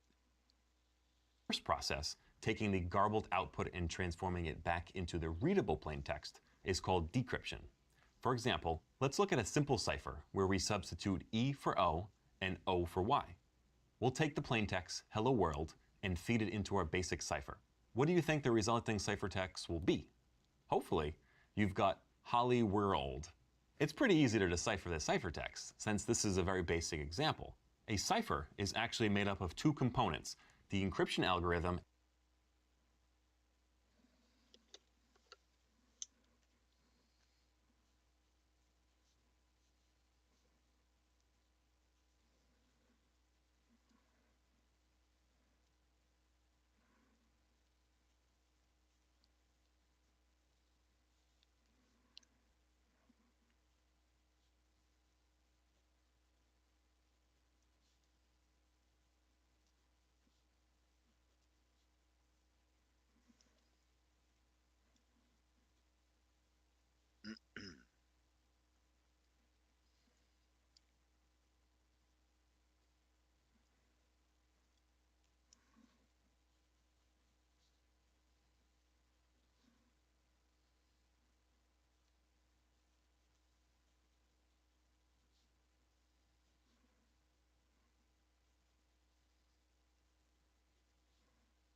All right, pretty sure encryption algorithm is a definition. and the key. The encryption Boom.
is the underlying logic or process that's used to convert the plaintext into ciphertext. These algorithms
But there are also some.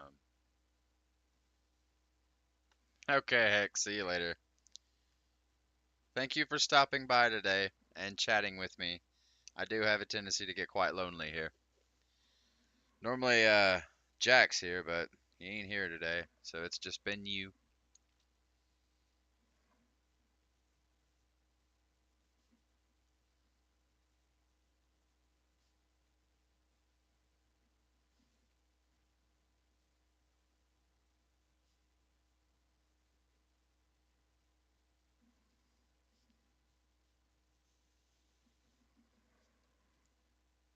See you later, Hex.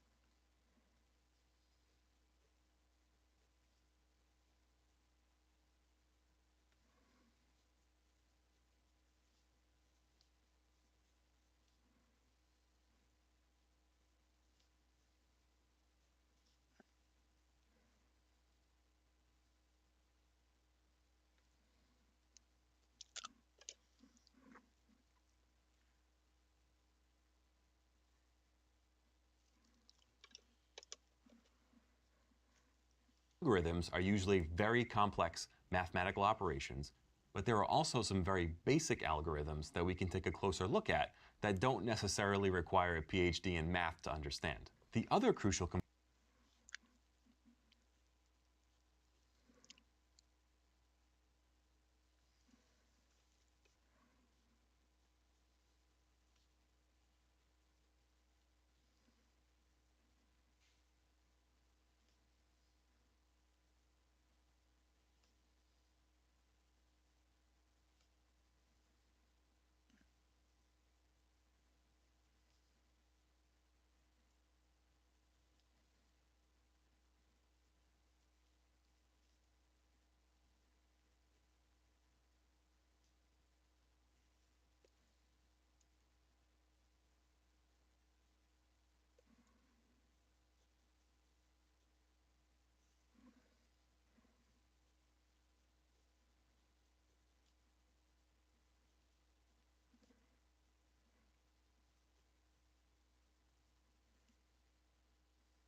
component of a cipher is the key, which introduces something unique into your cipher. Without the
the key, anyone using the same algorithm would be able to decode your message, and you wouldn't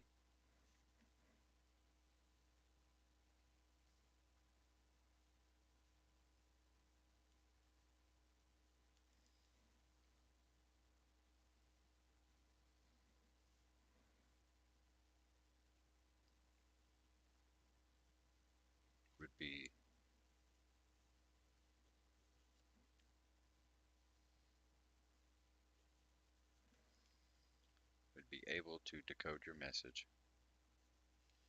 Able to decode your message, and you wouldn't actually have any secrecy.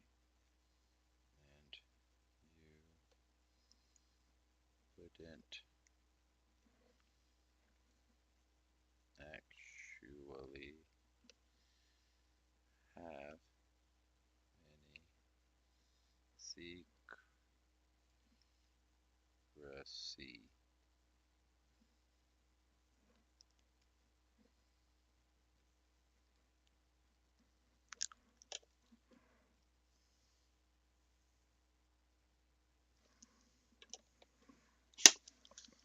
Alright, gotta pee again. I'm gonna go with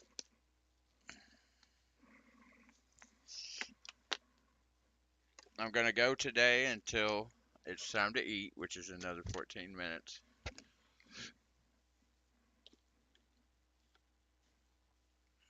actually have any secrecy. So to recap, first, you pick an encryption algorithm you'd like to use to encode your message. Then, choose a key. Now you have a cipher which you can run your plaintext message through and get an encrypted ciphertext out, ready to be sent out into the world, safe and secure from prying eyes. Doesn't this make you feel like an international person of mystery? Just wait. Given that the underlying purpose of cryptography is to protect your secrets from being read by unauthorized parties, it would make sense that at least some of the components of a cipher would need to be kept secret too, right? You could make the argument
Is to protect your secrets from unauthorized parties.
meant that by keeping the algorithm secret, your messages are secured from snooping third parties, and technically, you wouldn't be wrong. This general concept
If no one knows what,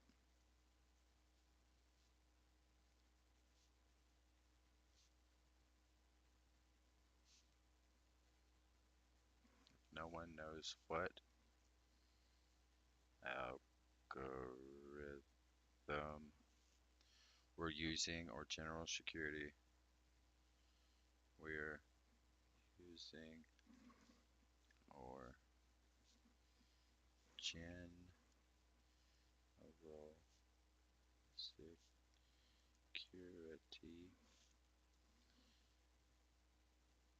practice,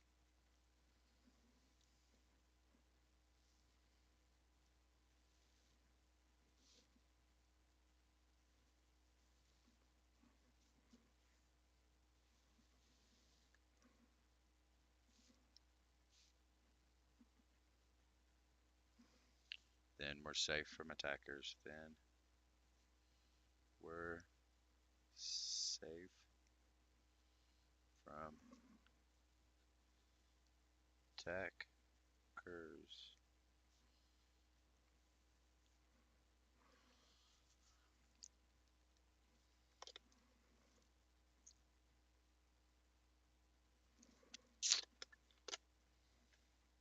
is referred to as security through obscurity, which basically means if no one knows what algorithm we're using or general security practice, then we're safe from attackers.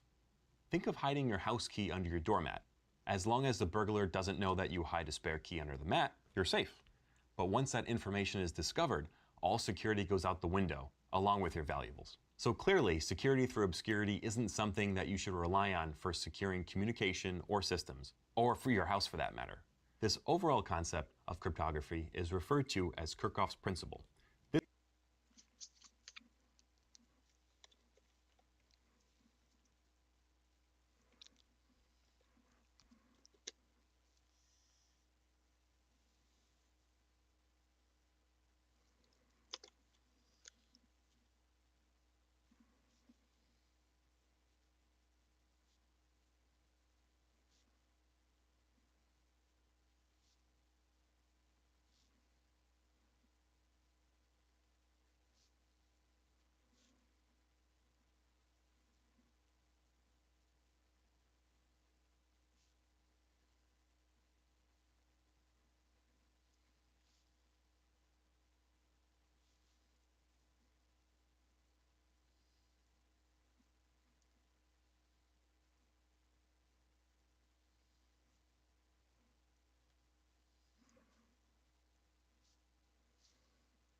This principle states that a crypto system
Back.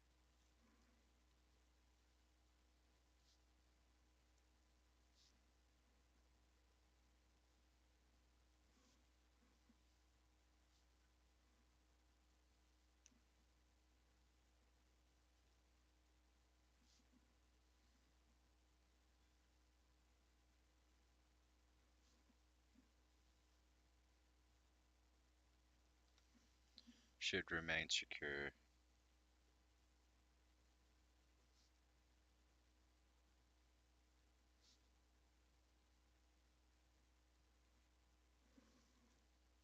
Even if everything about the system is known.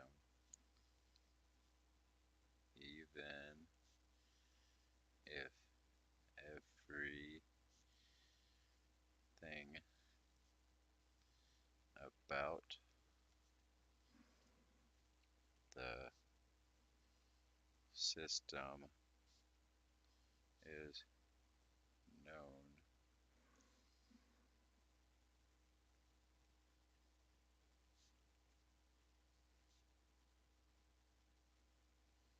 Except the key.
Oh, it is 6, huh? system. I'll be alright. I got it up here. I should probably go ahead and eat.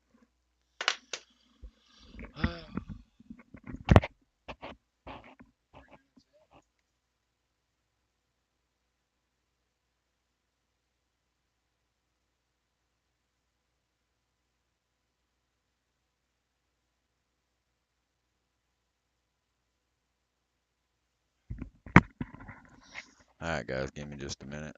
I'm going to go heat up my food, get it ready for my last meal at 6 o'clock, and then I'm going to try to finish as much of this video as possible. I do not want to be on here until 8 p.m. again tonight, but I will run until I get as far through this as I can. Give me just a moment.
pretty sure I don't have any viewers, but that's okay.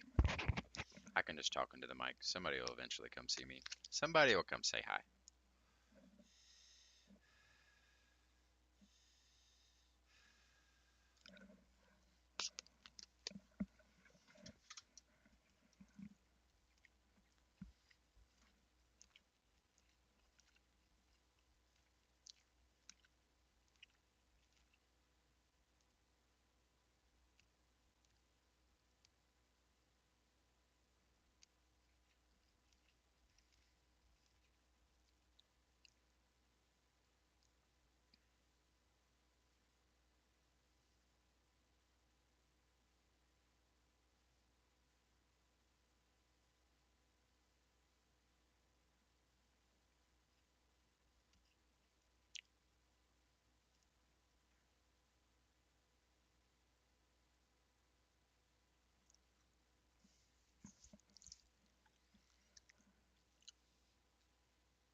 What does the yellow dot above somebody's screen on Snapchat mean?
or a collection of algorithms for key generation and encryption and decryption operations that comprise a cryptographic service should remain secure, even if everything about the system is known except for the key.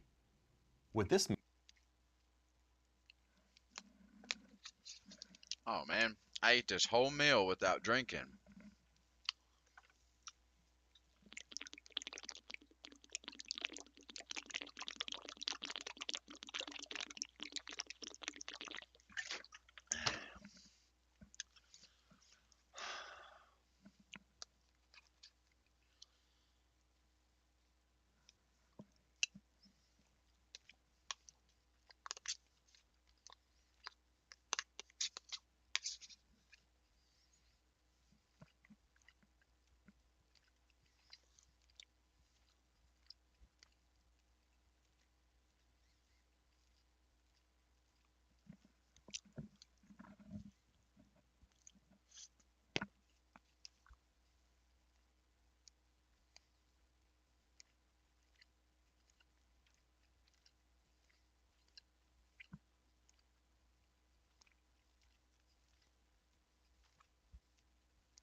All right, guys, I'm gonna go for another 40 minutes, and then I'm gonna call it a day.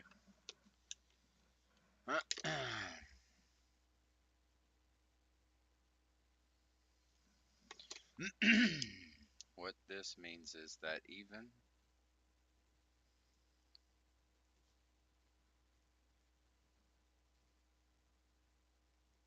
what this means is that even if your enemy knows, if your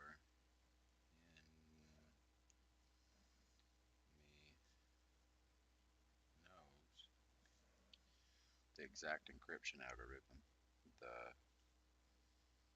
exact encryption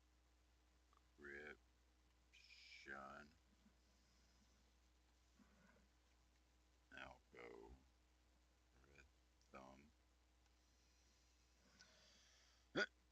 you use to secure your data, you use to secure your data.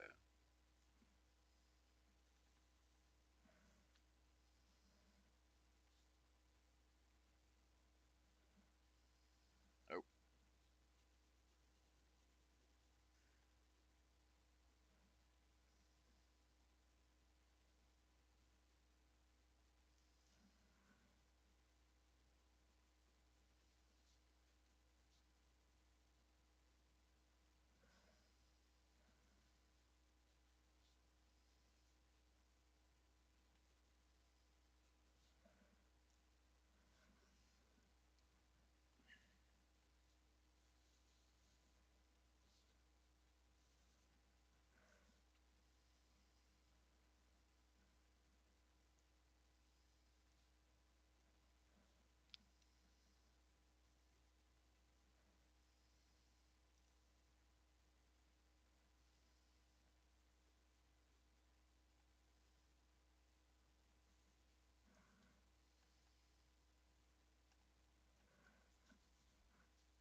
Means is that even if your enemy knows the exact encryption algorithm you use to secure your data, they're still unable to recover the plain text from an intercepted ciphertext.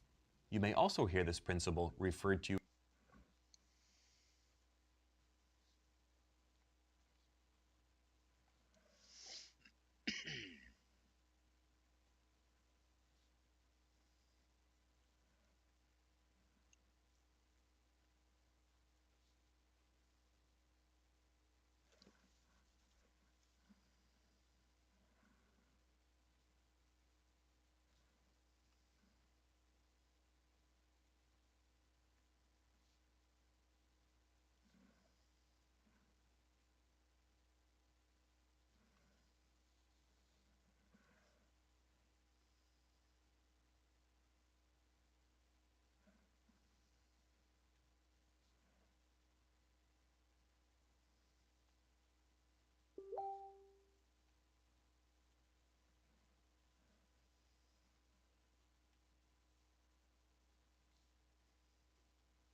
oops.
as Shannon's maxim, or the enemy knows the system. The implications are the same. The system should remain secure, even if your adversary knows exactly what kind of encryption systems you're employing, as long as your keys remain secure. We already defined encryption, but the overarching discipline that covers the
practice of coding and hiding messages from third parties is called cryptography. The study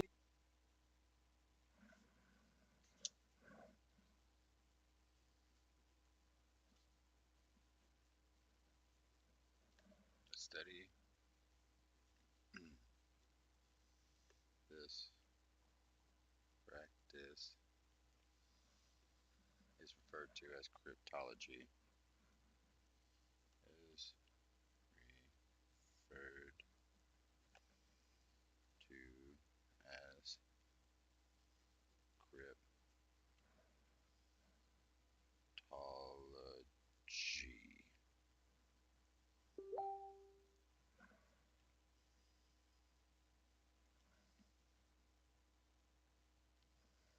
The opposite of this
I hope those aren't definitions that I just wrote all that out.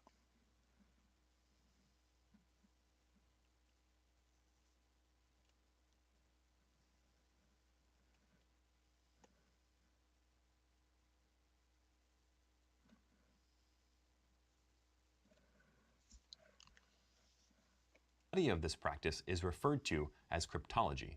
The opposite of this, looking for hidden messages or trying to decipher coded message, is referred to as cryptanalysis. These two fields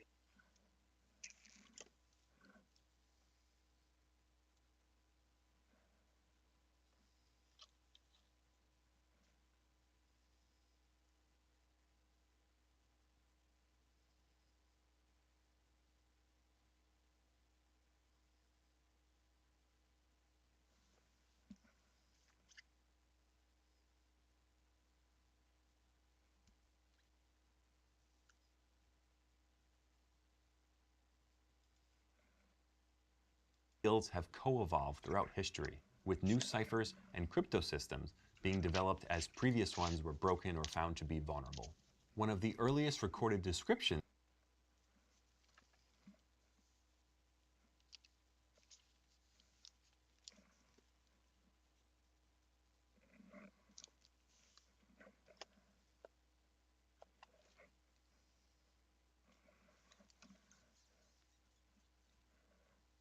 of cryptanalysis is from a 9th century Arabian mathematician who described a method for frequency analysis to break coded messages, being developed as previous ones were broken or found to be vulnerable. One of the earliest recorded descriptions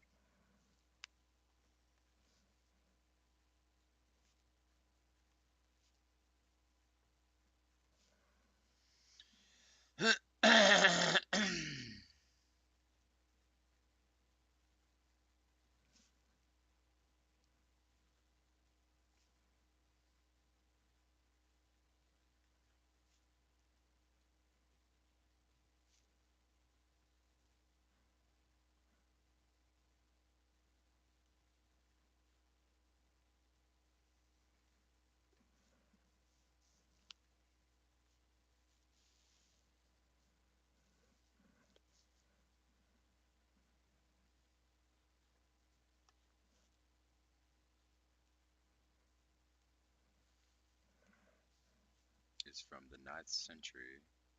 Is from the 9th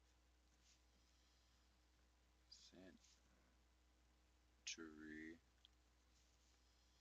Arabian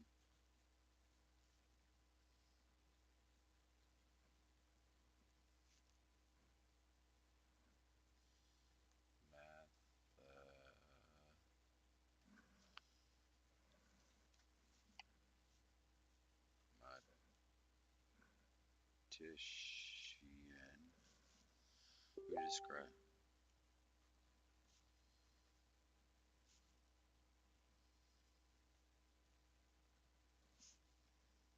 who described a method for frequency analysis to break code. Described a method for frequency analysis to break coded messages.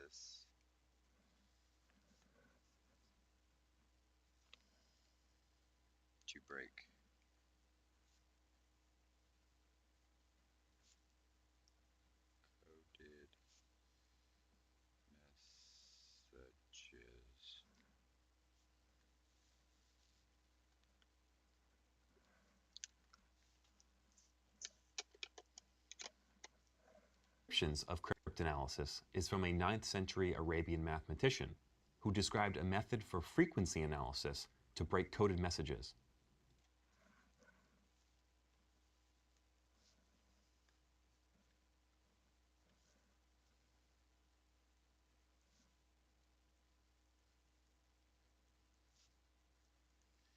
Analysis.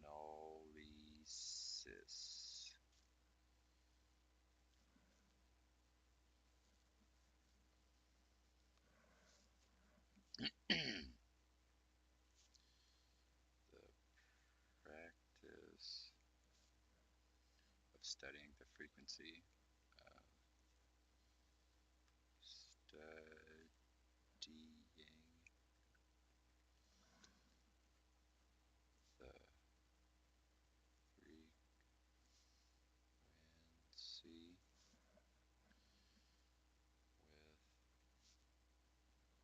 with which letters appear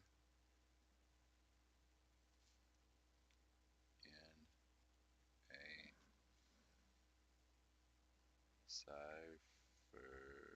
ciphertext.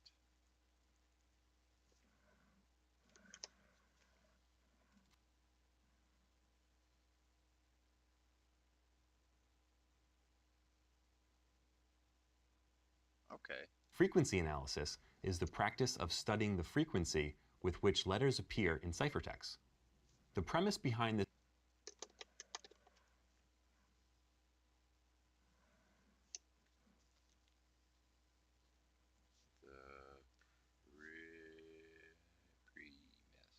Bias behind this type of analysis, this type of analysis is that in written languages,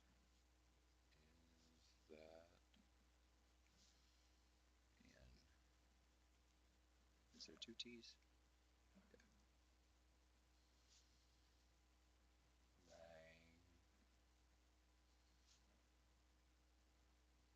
Languages. Certain letters appear more frequently than others. Certain letters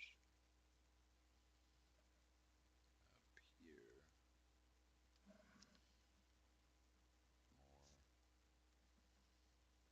free. Oops. When T-L-Y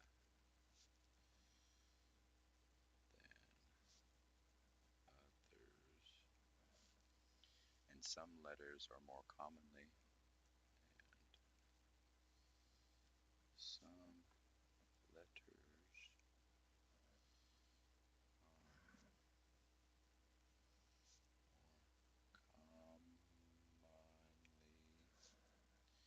grouped together than others.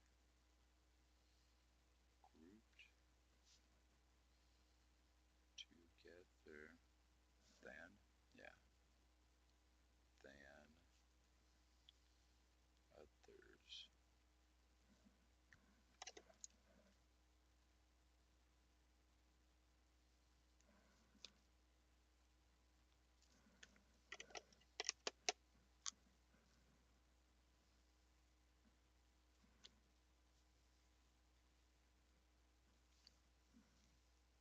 Written languages.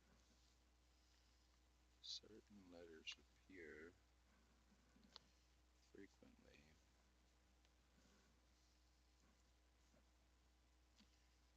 Some letters commonly grouped together. Okay. The most commonly used letter in the English languages are E, T, A, and O. The most common seen pairs of these letters are TH, ER, ON, and AN. Some ciphers, especially classic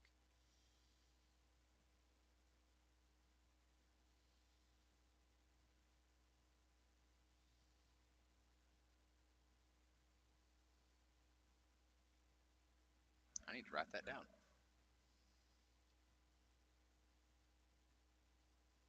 this type of analysis is that in written languages, certain letters appear more frequently than others, and some letters are more commonly grouped together than others. For example, the most commonly used letters in the English language are E, T, A, and O.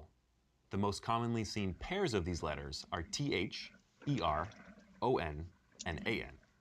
Some ciphers, especially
Especially classical transposition and substitution ciphers, preserve the relative frequency of letters in the plaintext, and so are potentially vulnerable to this type of analysis. During World War I and World War II, cryptography and cryptanalysis played an increasingly important role. There was a shift away from linguistics and frequency analysis and a move towards more mathematical-based analysis. This was due to more complex and sophisticated ciphers being developed. A major turning point in the field of cryptanalysis was during World War II, when the US allies began to incorporate sophisticated mathematics to aid in breaking Axis encryption schemes. This also saw the first use of automation technology applied to cryptanalysis in England at Bletchley Park. The first programmable digital computer, named Colossus, was developed to aid in this effort. While early computers were applied to breaking cryptography, this opened the door for a huge leap forward in the development of even more sophisticated and complex cryptosystems. Steganography is a